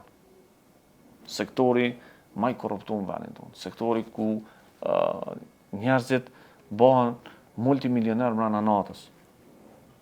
Ndryshimi nëse lagja jote ka me qenë lagje me banesë ose lagje për shtëpia, është vendim shumë i madh strategjik. Është vendim shumë i madh politik. Në këtë punë, na e dim që në Kosovë, të paktën në 8 vitet e fundit, dhe të paktën edhe në 8 vitet e ardhshme, qeverisja lokale ka me qenë kryekput e lidhur me sektorin e planifikimit urban, me vendimarrjen se ka kanë mundërtu objektet nalta dhe elementet tjera. Çka ndodh, është që kërkush nuk flet për to. Po e zojmë para 4 vite në debatin për Prishtinën. Gjithë kandidat për kryetar të Prishtinës i kemi pyet, ka mu zhvillu Prishtina, ka kanë me qenë banesa 12 katëshe, 10 katëshe, 8 katëshe, etj. Asnjëri nuk kanë dhënë përgjigje. Pse? Se kjo është pastaj pjesë e pazarit. Pjesë e investimit, pjesë e diskutimit me ndërtues etj. Dhe në rast se kryetarët e komunave kishin me tregu që në këtë lagje ka me pas vetëm shtëpia, atëherë ata kishin ju zgjedhur, ose përkrasit ose financues. Për këtë arsye na mendojmë që duhet më zhvillu diskutim, duhet më zhvillu premtime dhe duhet me pas diskutim në këtë punë. Por neve, sektori licencave, lejeve të ndërtimit, lejeve ambientale, lejeve të importit, rregullimit të tregjeve të caktuara, janë sektor të cenueshëm ku korrupsioni zhvillohet masovikisht në Kosovë, ku favorizimi, këtë nuk po e them korrupsioni direkt me parë, po favorizimi i kompanive të caktuara është shumë i madh. Pse po e them këto? Unë e marr në trajnimet e mia një shembull të një situate që ndodh në njërin prej komunave të Kosovës. Atje shkojmë me kështu në prokurim publik ka korrupsion.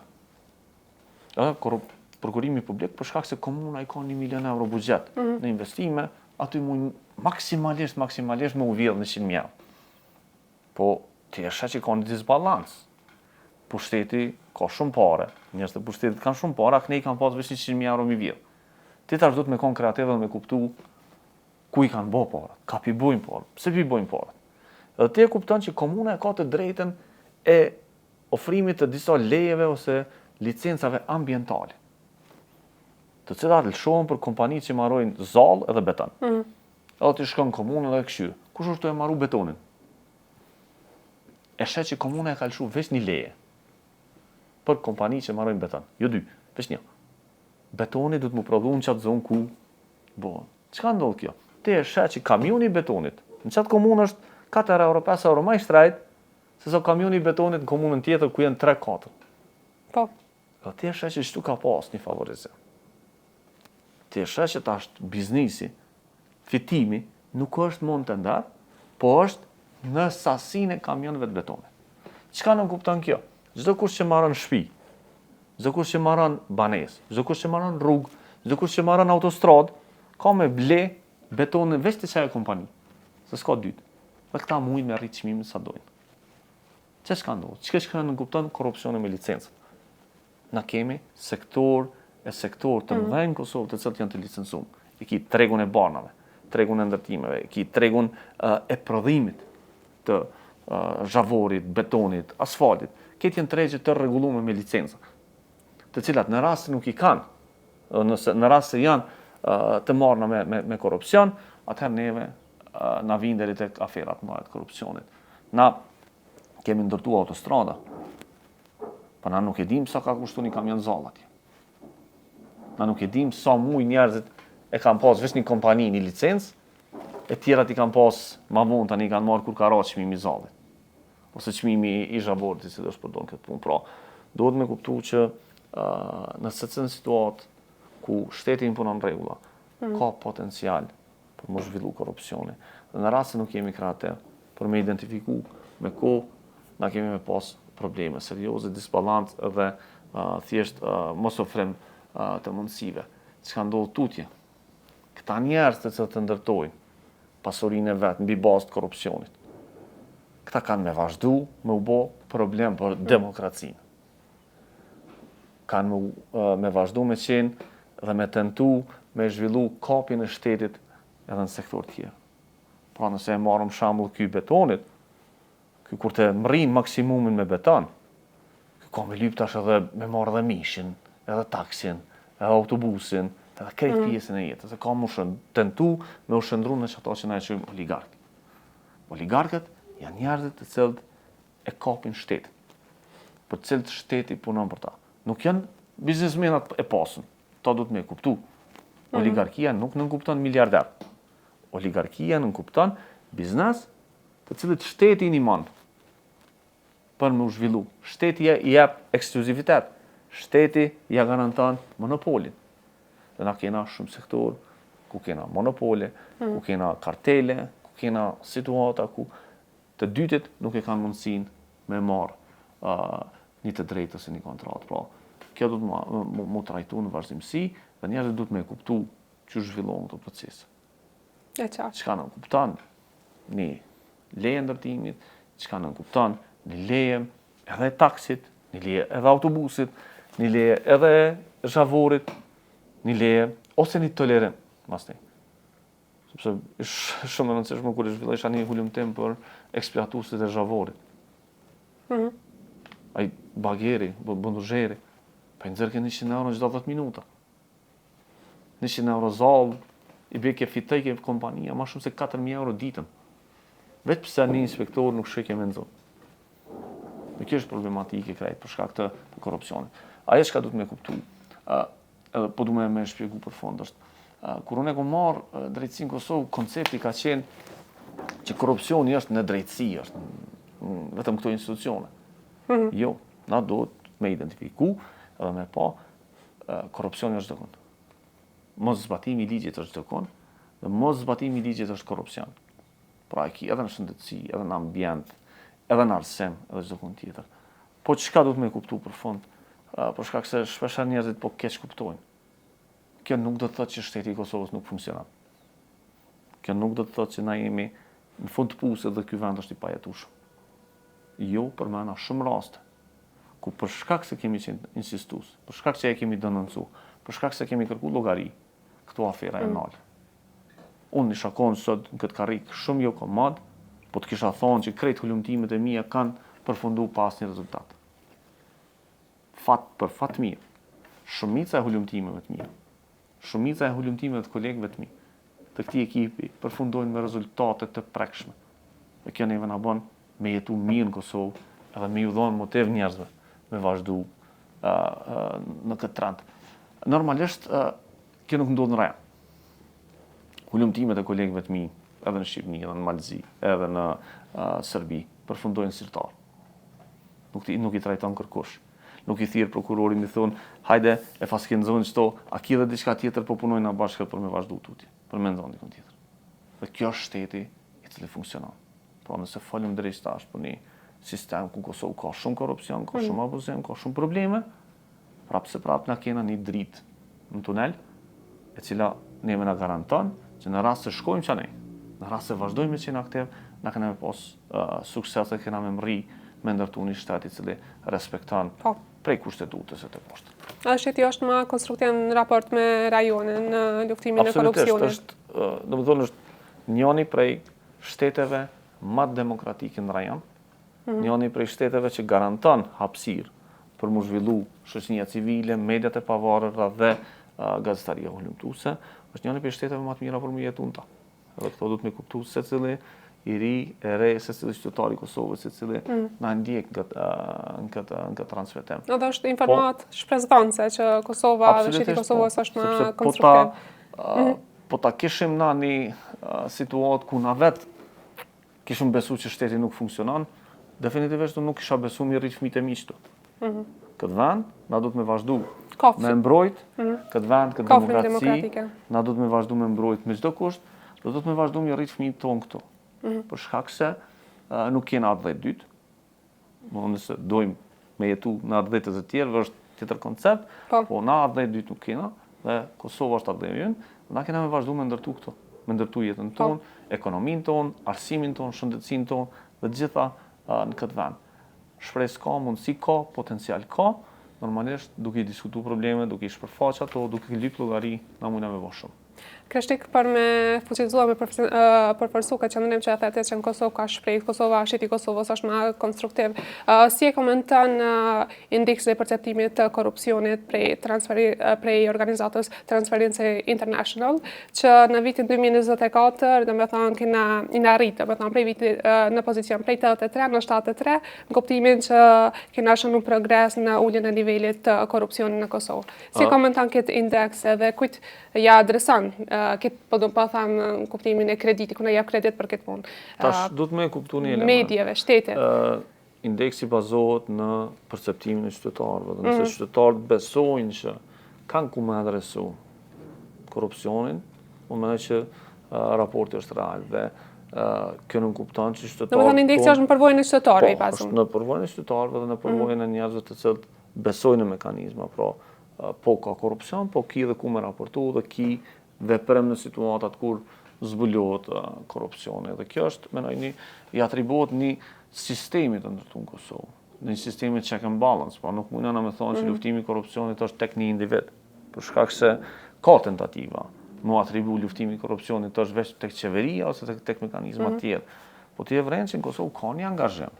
Ka në eduar. Gjithë shoqënor për me trajtu edhe me synu me luftu korrupsionin. Qytetarët, mediat, prokuroria, policia, agjensitë shtetërore, etj. Edhe pse ka performancë jo të mirë për menimin tim, prap ka individ, ka agjensi, ka institucione të cilat synojnë me jetës përpara në këtë drejtim dhe kjo mendoj që neve na shtyn përpara. Po duhet me kuptu që luftimi i korrupsionit nuk është punë e një individi, nuk është punë e cila zhvillohet me një shkop magjik, po është çështje gjithë përfshirëse, gjithë shoqërore, gjithë institucionale, e cila shkon përpara si frym për me jetës përpara.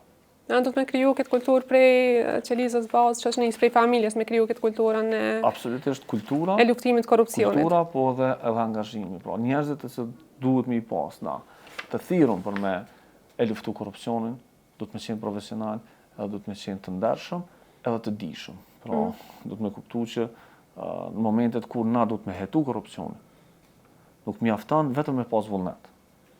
Po duhet edhe me ditë, duhet edhe me dokumentu, duhet edhe me siguru provat. Për shkak se në fond ditës, kur shkojmë te gjyqtari, në rast se nuk i kemi provat, gjyqtari nuk mundet me dënu kërkon pa prova. Për shkak se vaj e shkel ligjin nëse dënon dikon pa prova. Dhe gjyqtari nuk ish dashur me ato liru vetës, vetëm për shkak se dikush beson që dikush është i korruptuar, me dënu. Do të ekzistu prova konkrete për me mujt me dënu si tillë. Kur jemi të kjo histori suksesi dhe të kjo indeks, më interesan në kuadër të platformës Kallxo.com, si qëndron bashkëpunimi juaj me policinë, me prokurorinë e Kosovës, konkretisht si kontriboni, si i ndihmoni në këtë rast ju policisë dhe prokurorisë Kosovës, si shkon një rast konkret kur ju e adresoni ose e përcjellni në polici? Është shumë e thjeshtë. Na e zhvillojmë hulumtimin, materiali shkon i gatshëm, dhe ata veç kanë me janë letrat edhe me vazhdu me akt akuza. Po e thëmë shumë shkurt kështu. Po kjo nuk kupton që na do të me hulumtu me vitet tona, mi grumbullu provat, mi grumbullu incizimet, dokumentat, analizat, etj. Në momentin kur na e dërgojmë një shkresë për një aferë të korrupsionit dikon, një informacion, na jemi të bindur që ai rast ka me kalu deri në Gjykatë Supreme. Pra e bojmë atë filtr për me që përpara dhe tash definitivisht ka linja të mira të bashkëpunimit, rastet trajtohen dhe na marrim rezultate, pra në rast se na dim që ka me një vend korrupsion, në rast se na dim që dikush është shërbim pare, normalisht na jemi siguruar që përpos me zhvillu një emision televiziv, edhe mi grumbullu provat për institucionet të sundimit ligjit. Pra, mu me përmend tash një vjet është transmetuar një hulumtim i Mitmarrës në Mitrovic. Pra na e kemi filmu personin të kërku pare.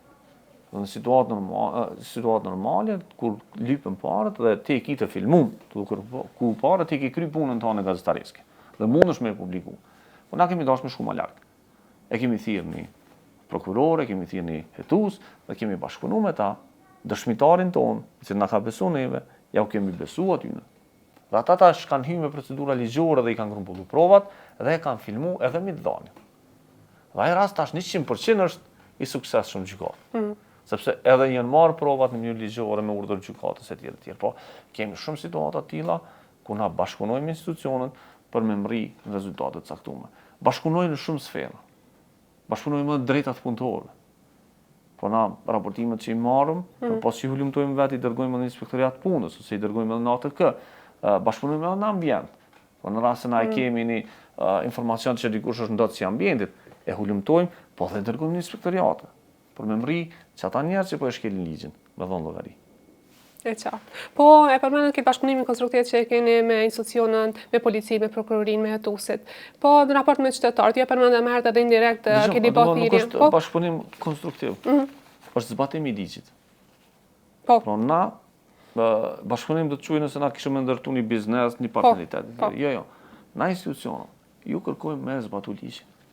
Me trajtu informacionin të cilën po jau dërgojmë. Ata nuk kanë asnjë ekskluzivitet me neve. Nuk mund me dalë thonë qytetarët, kemi bashkëpunim, jo.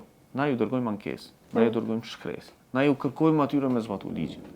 Po këto situata, kur ata e kanë një shkresë, ku ju thot një qytetarit ju ka kërku mito, që kushtet edhe filmimi, çdo janë hapat që ju duhet mi marr. Ata janë të obliguar të ndërmarrë veprim. Nuk jemi të folë më për vullnet të tyre me zbatu këto. Jemi të folë për obligime. Dhe në rast se ata nuk zbatojnë thirrjen tonë, shkresën tonë, ata shkelin ligj. Në rast se ata shkelin ligj, na sigurisht kena më kujdes që edhe ata mi qunë prokurori, edhe ata mi qunë disiplinë. Sepse na besojmë që kur të kryjmë hulumtimin tonë, i kemi grumbullu provat për me bo institucionin me vepru.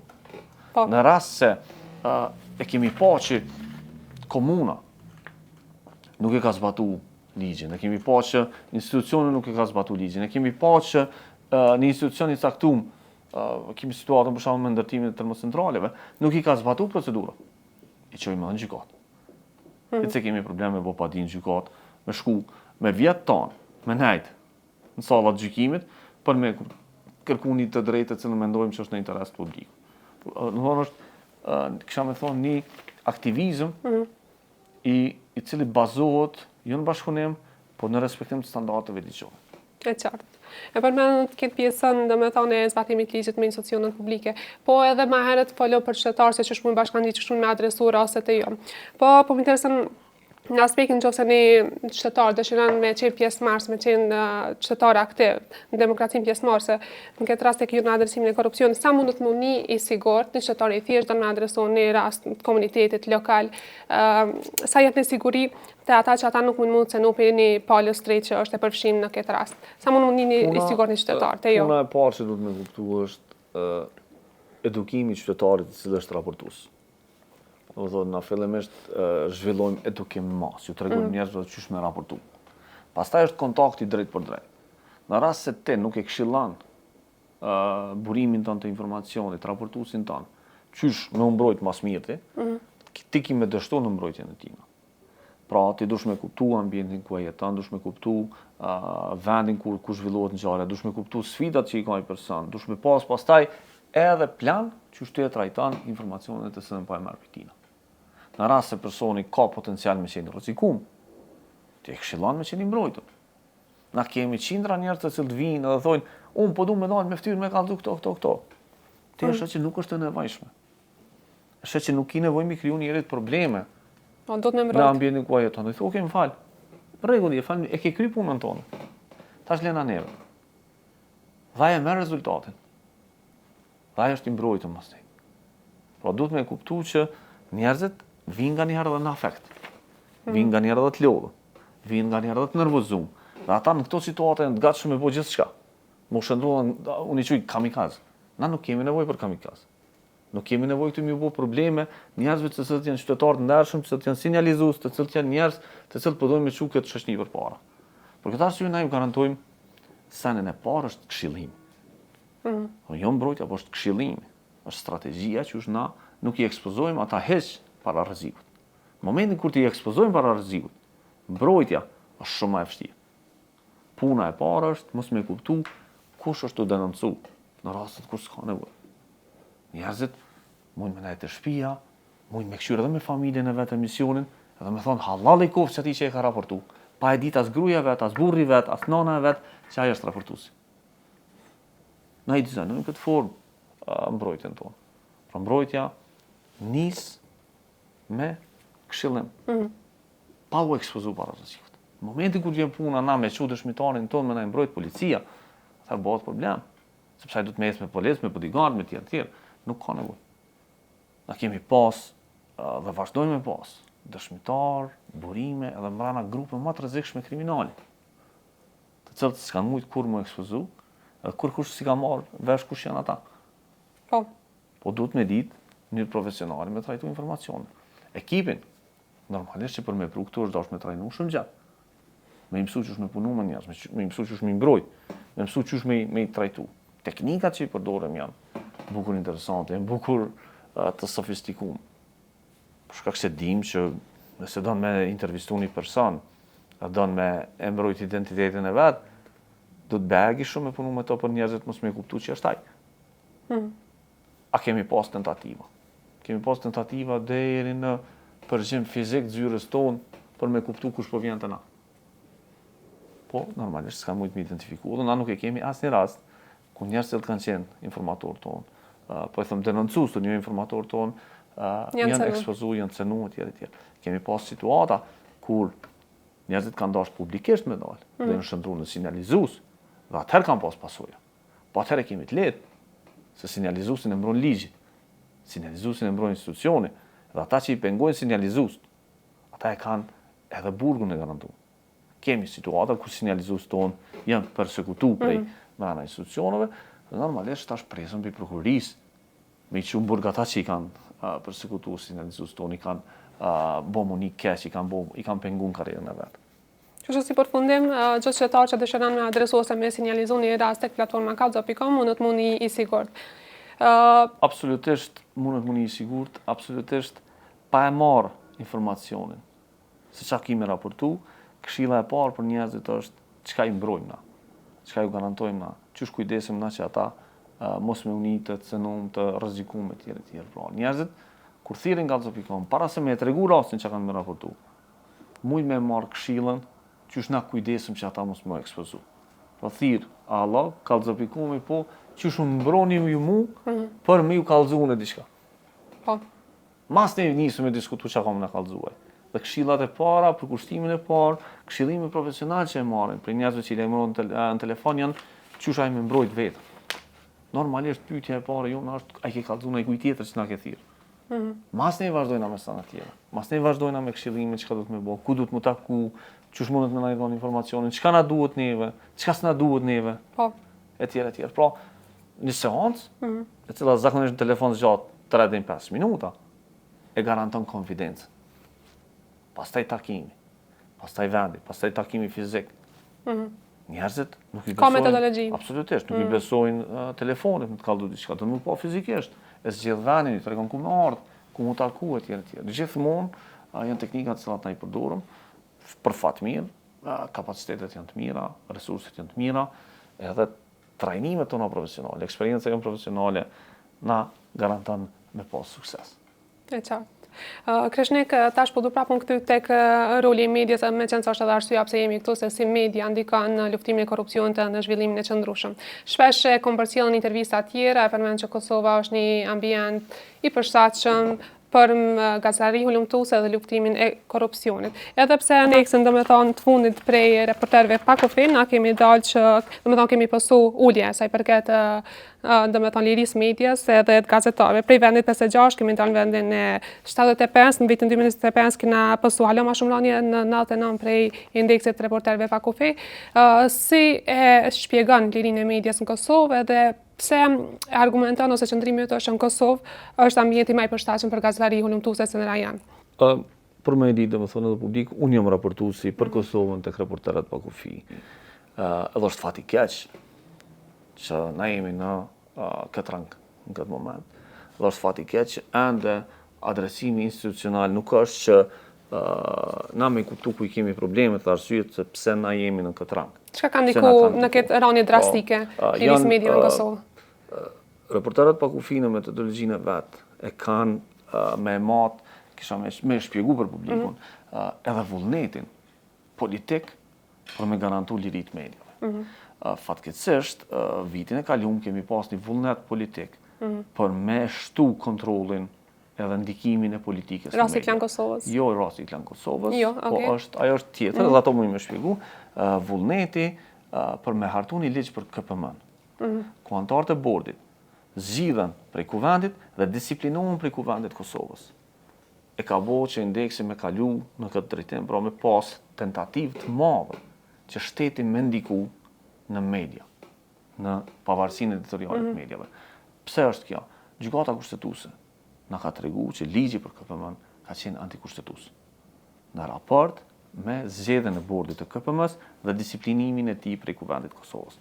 Po të kishëm pas atë ligj, mënyrën që kanë shkru qeverisja që tash është në detyrë, kuvendi që është në detyrë, i cili ka qenë në të kaluar, ta kishim pas një kontroll të skajshëm politik mbi rregullimin e mediave. Na duhet me kuptu që mediat Kosovë, pra televizionet dhe radio, nuk janë të lira, janë të rregulluar. KPM-ja i rregullon ato, e kontrollon etikën. Mbi këtë bazë, KPM-ja është institucion kushtetues i pavarur. Në momentin që ti në institucion kushtetues të pavarur e vendos në disiplinimin e secilit deputet atje, i cili e merr të drejtën me atë ligj, me thirrë antarën e KPM-s dhe thonë, pa e çto, kallëzëm ti mu, pse e ke vendosur si ankesë çështë jo çashtu. Edhe unë po mendoj që tash duhet me të shkarku pse ke vendosur çështë. Kjo është shkelje e parimeve tona kushtetuese. Dhe ligji i ka shkelë këto parime. Dhe kjo nëmë kupton që prej një vendi, i cili ka pas një kushtetutë të mirë, demokratike, e cila e ka garantu pavarësinë e vendimarrjes, në letra po thas, jo në terren, për shkak se KPM-ja në vazhdimsi ka qenë në terren e kapi politikës e tjerë, po tash ka dashur mu legalizu. Ligji i kaluar ka dashur me legalizu kapjen e KPM-s komplet. Dhe kjo është gabimi më i madh i cili neve na ka ndodhur, dhe i cili neve na bjen tek vendi 99. Dhe ky problem duhet me kuptu dhe ligji i ri, i cili duhet me hartu, duhet me adresu, s'ka ishmërisht këtë problem. E dyta është Klan Kosova, ku gjykata, jo na, jo raportues, jo njerëz që kanë mush aplikacionin, gjykata ka konstatuar që në rastin e Klan Kosovës shteti në mënyrë arbitrare ka marrë vendim dhe vendimi është i plotfuqishëm i gjykatës dhe kjo është hap mbrapa këtë drejtim. E treta është ndikimi politik në transmetuesin publik, i cili po ashtu ka vazhdu. E katërta pastaj janë sulmet ndaj gazetarëve, siguria e gazetarëve, gjuha e urrejtjes e tjera, dhe cilat janë arsye të bollshme që i bojnë njerëzit të cilët kanë raportu për raportin, pra ata që i kanë mush aplikacionin, sepse unë vetëm kontrolloj, raportoj për incidente, nuk e bëj raportin, po e bojnë një komunitet i madh gazetarëve që raportojnë prej Kosovës, i kanë bërë me vlerësu situatën drejt një trendi negativ në këtë drejtim. Mendoj që duhet me u trajtu seriozisht edhe ky raport, po edhe krejt problemet të cilat lidhen me lirinë e mediave në Kosovë dhe me gazetarinë hulumtuese. Mendoj që në vendin tonë është u investu shumë pak në zhvillimin e gazetarisë profesionale dhe në zhvillimin e gazetarisë hulumtuese. Mendoj që shteti duhet me pas një çështje ku synon me kriju balans në financimin e mediave dhe synon me kriju burime të pavarura të financimit të mediave. Fatkeqësisht kjo qeveri e cila ka qenë deri tash e ka bënë një veprim të mirë në fillim, kur ka vendos me i nal fondet korruptive të cilat kanë shku në platformat të cilat janë kriju për mi abuzu parët të cilat kanë qenë të dedikume për media. Mirë, po mendoj që kjo qeveri ka dështu pastaj në kthimin ato mjeteve tek ato media të cilat kanë pas nevojë për to. Këtu nuk po flas as për BIRN, as për Internews Kosovën, për shkak se na kemi fonde të qëndrueshme të cilat i kemi garantuar për financimit të donatorëve të pavarur, për ambasadave të cilat operojnë në Kosovë. Po mediat e tjera në Kosovë, një pjesë e tyre janë buzë falimentimit për shkak se nuk kanë qasje në financa të ndershme. Dhe kjo i ka bërë tash ato mu ekspozu përballë çdo financë tjetër. Dhe unë mendoj që qeveria është dashur, okay, në rregull, kanë qenë një fond i cili ka qenë i dedikuar për media, i cili në të kaluarën është abuzu. Po në emër të abuzimit më unal krejt, kjo është vendim i gabuar. Kjo nuk kupton që në emër të abuzimit, nëse janë abuzu ilaçet të kaluara, shëndetësi, shteti nuk guxon minal ilaçet. Shteti do të vendos kontroll. Çka ka ndodhur? Na kemi pas ilaçe, po e marr figurativisht, ilaçe për mediat, që kanë qenë fondet, të cilat e kanë trajtuar sfidat, të cilat i kanë pas mediat, i kanë trajtuar mungesën e informacionit, i kanë trajtuar mungesën e fondeve për me garantu gazetari hulumtuese. Ato ilaçe kanë të abuzuar. Por nuk kanë shku te kanceri, kanë shku në shit ilegalisht. Po e flas në mënyrë figurative. Çka ka bërë shteti? Në vend që me hy me rregullu këtë fushë dhe me garantu rregullsi, me garantu standarde, me garantu transparencë, e kanë dalë komplet. Po problemin e kemi hala, kanceri është halati. Njerëzit kanë nevojë me shëru. Njerëzit kanë nevojë për me garantu financim për punën e vet. Çka ka bërë? Kjo është i ka ekspozuar mediat përballë financimeve të dyshemta dhe përballë të uljes së standardeve gazetareske. Pra, sa në Kosovë ka shumë pak gazetari hulumtuese. Sepse asnjë biznes nuk financon gazetari hulumtuese. Me të faktit që vetë ju jeni më njohur në Kosovë. Jo, është për krejtë ambientin medial. Pastaj është vendet moderne, vendet demokratike, janë të zhvillu ide dhe janë të zhvillu programe me përkra prodhimin medial. Sidomos në kohën kur tash ka hyrë inteligjenca artificiale, në kohën kur është ndryshuar këtë koncepti i marrjes së informacionit, na kemi met shumë rrapa.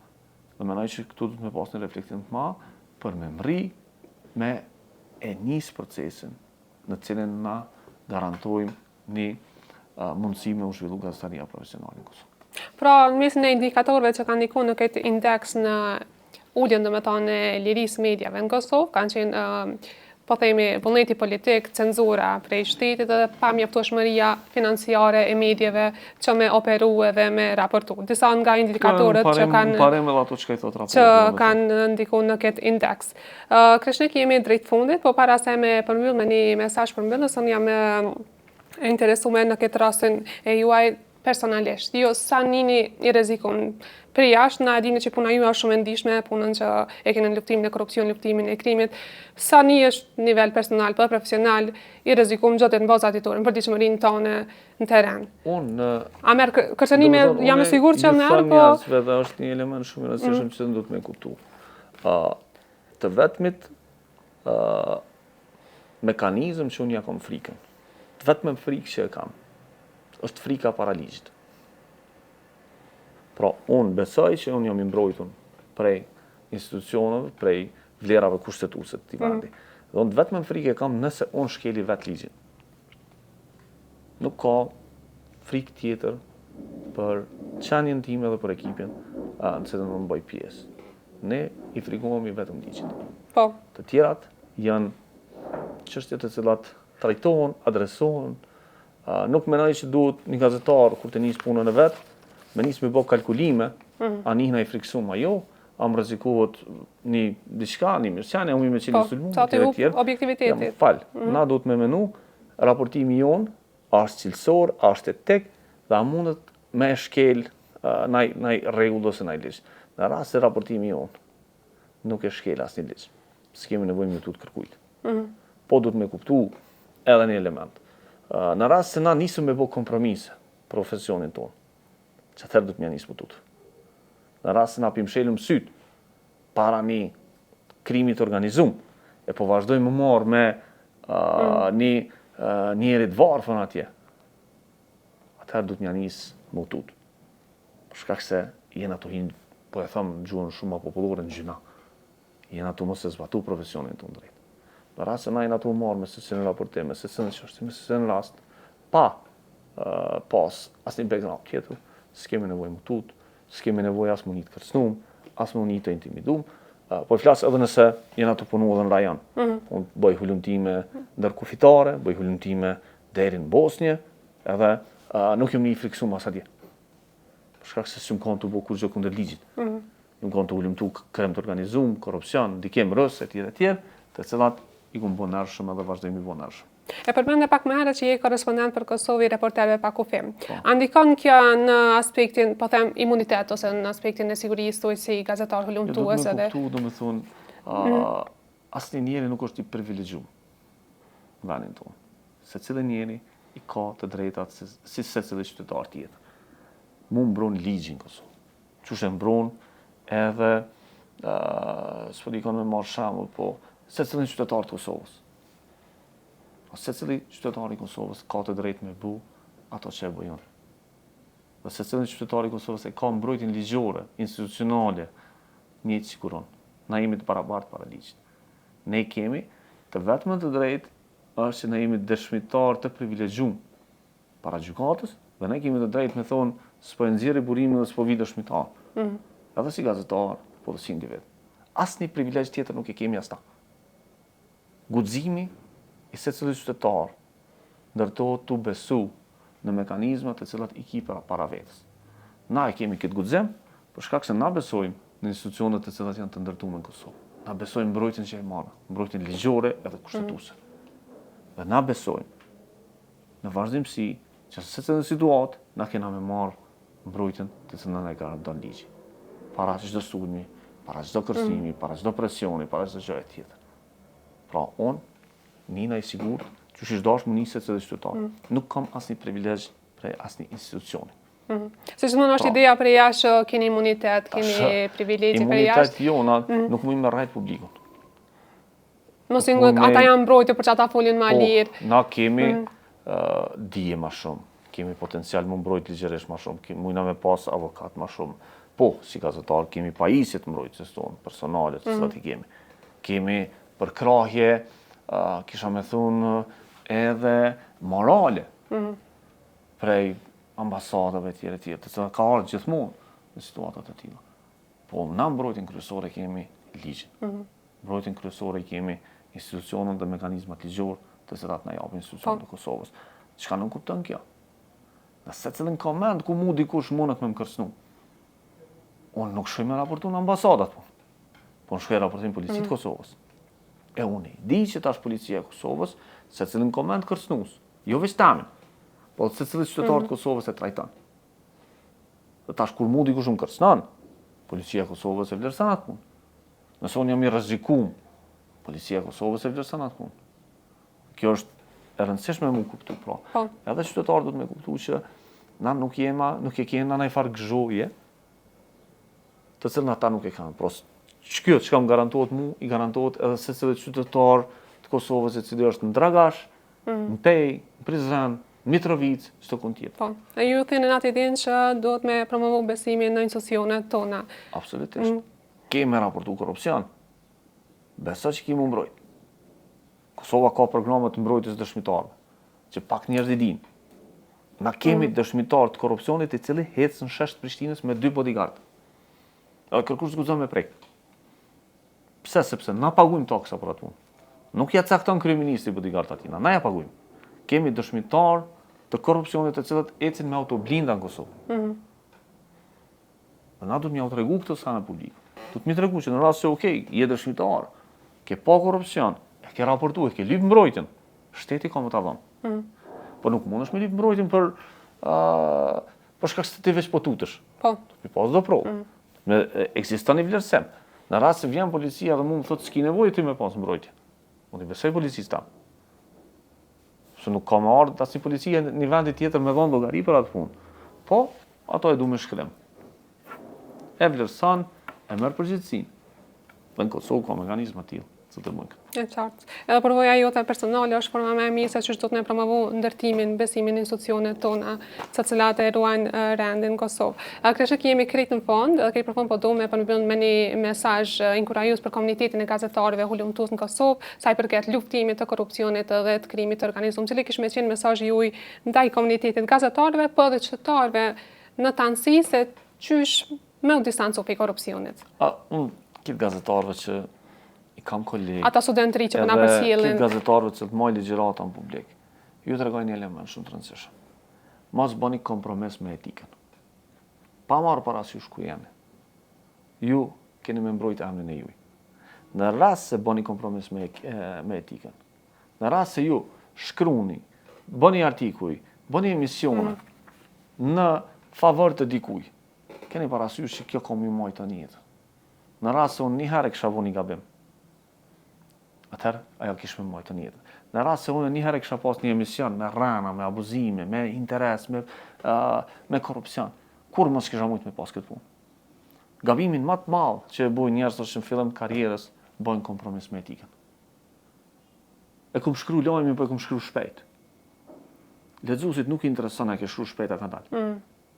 Lajmi do të më qenë i mirë dhe profesional. Ati nuk i intereson atë ka dek baba, nona, tezja tjerë. Ai e smut apo dhëm koma. Kualitetin nuk guxon me pas kompromis. Nëse bojnë kompromis kualitetin, na kena me bu vetës probleme shumë. Nëse dojmë me bo gazetari, ka hapësirë, ka mundësi për mundet në zhvillu hulumtimi mirë. Këtë vend, gazetaria hulumtuese ka potencial shumë madh. Dhe njerëzit mund me bu këtë punë. Nëse dojmë me bo gazetari hulumtuese, duhet me do menjen që po dojmë me hy seriozisht. Sot gazetaria shumë më e lehtë sa që u kon kur ja kom nis punës unë. Po duhet me kuptu që nëse nuk i angazhem, nëse nuk don me bo me përkushtim atë punë, rezultatet kanë me qenë shumë të vogla. Gazetari duhet, dhe është një problem, defekt kisha me thonë profesional për shumë gazetarë të cilët janë entuziast. Gazetari ka një 5 minutësh ku knaqet me punën të cilën e ka bo. Për shkak se mas 5 minuta duhet me nis me menu për punën tjetër më të madhe që duhet me bo. Në rast se gazetari e bën një bilanc fund vitit dhe rezultatet që i ka pas këtë vit janë më të vogla se të vitit kalum. Duhet me ndërtu një proces të reflektimit dhe mas 6 muajve nëse nuk sheh përmirësim, duhet me nis me lanat punë. Sepse nuk mundet me të marrë ty trendi ngjarjeve të cilat ti ke bën 2012 në 2025. 2025 do të me pas diçka më shumë, diçka më mirë, më avancu me vazhdu tutje. Nëse shkojmë të pas regres, na është mirë me lanë, me vazhdu, ka punë tjera cilat mujna mi bo, ka njerëz të rritë cilat mujnë me hy në këtë drejtim, edhe me vazhdu tutje. Menoj që një pjesë e njerëzve menojnë që thjesht gazetaria protokollare është interesant, unë i qmoj edhe punë aty në kolegëve, po unë menoj që njerëzit duhet me pas ideale dhe me vazhdu tutje. Një pjesë e kolegëve gazetarë arsyetohen që nuk po kanë kohë me volumtime, nuk po kanë hapësirë për volumtime. Unë ju këmë thonë, pjesës më të madhe, mos synoni mi bo 20 volumtime në mujtë. As mos synoni mi bo 20 volumtime në vjetë. Nëse jeni të punu gazetarë të protokollit të përditshmërisë e tjere. Një bënë në vetë. Dhe Kosova ka me pas rezultatet mira. Kosova është një komunitet që i ka më shumë se 1000 gazetarë. Dhe imagjinoni 1000 gazetarë po të bënin secili nga një hulumtim vjetë të mirë. Na kishëm i pas 1000 hulumtime, që i bjen 3 hulumtime të mira në ditë. Të cilat, në sistemin e gazetarisë copy-paste që është në Kosovë, qytetarët Kosovës i kishin dhënë shumë. Na du të më kthy tash me pa, kur t'i lexojmë mediat funditës, krejt mediat në Kosovë, a janë të na i dhonë 3 hulumtime super të mira në ditë. Pra, a kanë mëri mediat mi obligu, si kisha me thonë, po mi motivu, krejt gazetarët e vetë që një hulumtim vjetë me pas. Dhe në këtë situatë na kishëm pas suksese shumë atë mëre. Kishëm pas rezultate shumë atë mëre. Edhe na nuk mujna me bu hulumtimin për një ditë. Duhet një ditë me punu gjysore, një ditë me punu një orë, një ditë nashtë me punu 3 vjetë për një hulumtim të mirë, për me mëri me dalë rezultate. Po ta kishëm këtë standart, që se cilin me bo një hulumtim të mirë në vjetë, me cilin është krenar, me cilin aplikon për me ma një shmim gazetari. Na kishëm pas shumë gazetari më të mirë më cilësore. E tash, çka ju themën kolegëve, është vjedhni pak kohë. Nëse, punëdhënësit ka thonë, puno 8 orë në protokoll, në lajm me tjerë, për shkak se që ato e ka nevojë. Vjedh edhe gjysore kushtoja karrierës tonë. Kushtoja emnit tonë. Për shkak se në fund ditës, gazetarët maten me çmimet që i kanë marrë, maten me rezultatet që i kanë marrë. Ti mundesh mu sakatu, mu kilov të punu, të njek për ditë protokollin e kryeministit. Po në fund vitit kërkush nuk ka më të dhonë shpërblim pse e ke njek kryeministit. Në fund vitit i kemi marrë çmim për ke raportu mirë për baza gjinore, ke raportu mirë për korrupsion, për drejtësi tradicionale, për çmimet e cilat janë. Dhe ti dush me pas planifikim strategjik si gazetar, thjesht me e zhvillu një historie, e cila në fund vitit ty ta jep mundësinë me apliku dikon. ta jep mundësinë me bë share atë informacion, ta jep mundësinë me bë krenar, me pas një impakt në këtë punë. Dhe këto mendoj që duhet me adresu edhe gazetarët e ri, po dhe gazetarët momental në vendin tonë, në që mi garantu vetës sukses dhe rezultate. E qartë. Krishnik, faleminderit për këtë mesazh. Mesazhi më i mirë për komplet komunitetin gazetarëve që mos me bë kompromis me etikën, me pas domethënë një punë strategjike, një hulumtim strategjik me qenë, nuk është më rëndësi a bojnë shumë hulumtime, po të paktën një me qenë cilësore, normalisht që ka edhe shpërbime pa ta morale në fund komplet punës që e bën, për kontributi për shtetin. Faleminderit shumë për pjesëmarrjen në këtë intervistë, kontributin në trajtimin e korrupsionit, edhe gazetarisë si mjet që lufton domethënë korrupsionin edhe si ndikon zhvillimit të qëndrueshëm. Faleminderit shumë për pjesëmarrjen edhe kontributin. Faleminderit, ke shumë kënaqësi me diskutu bashkë. Faleminderit shumë.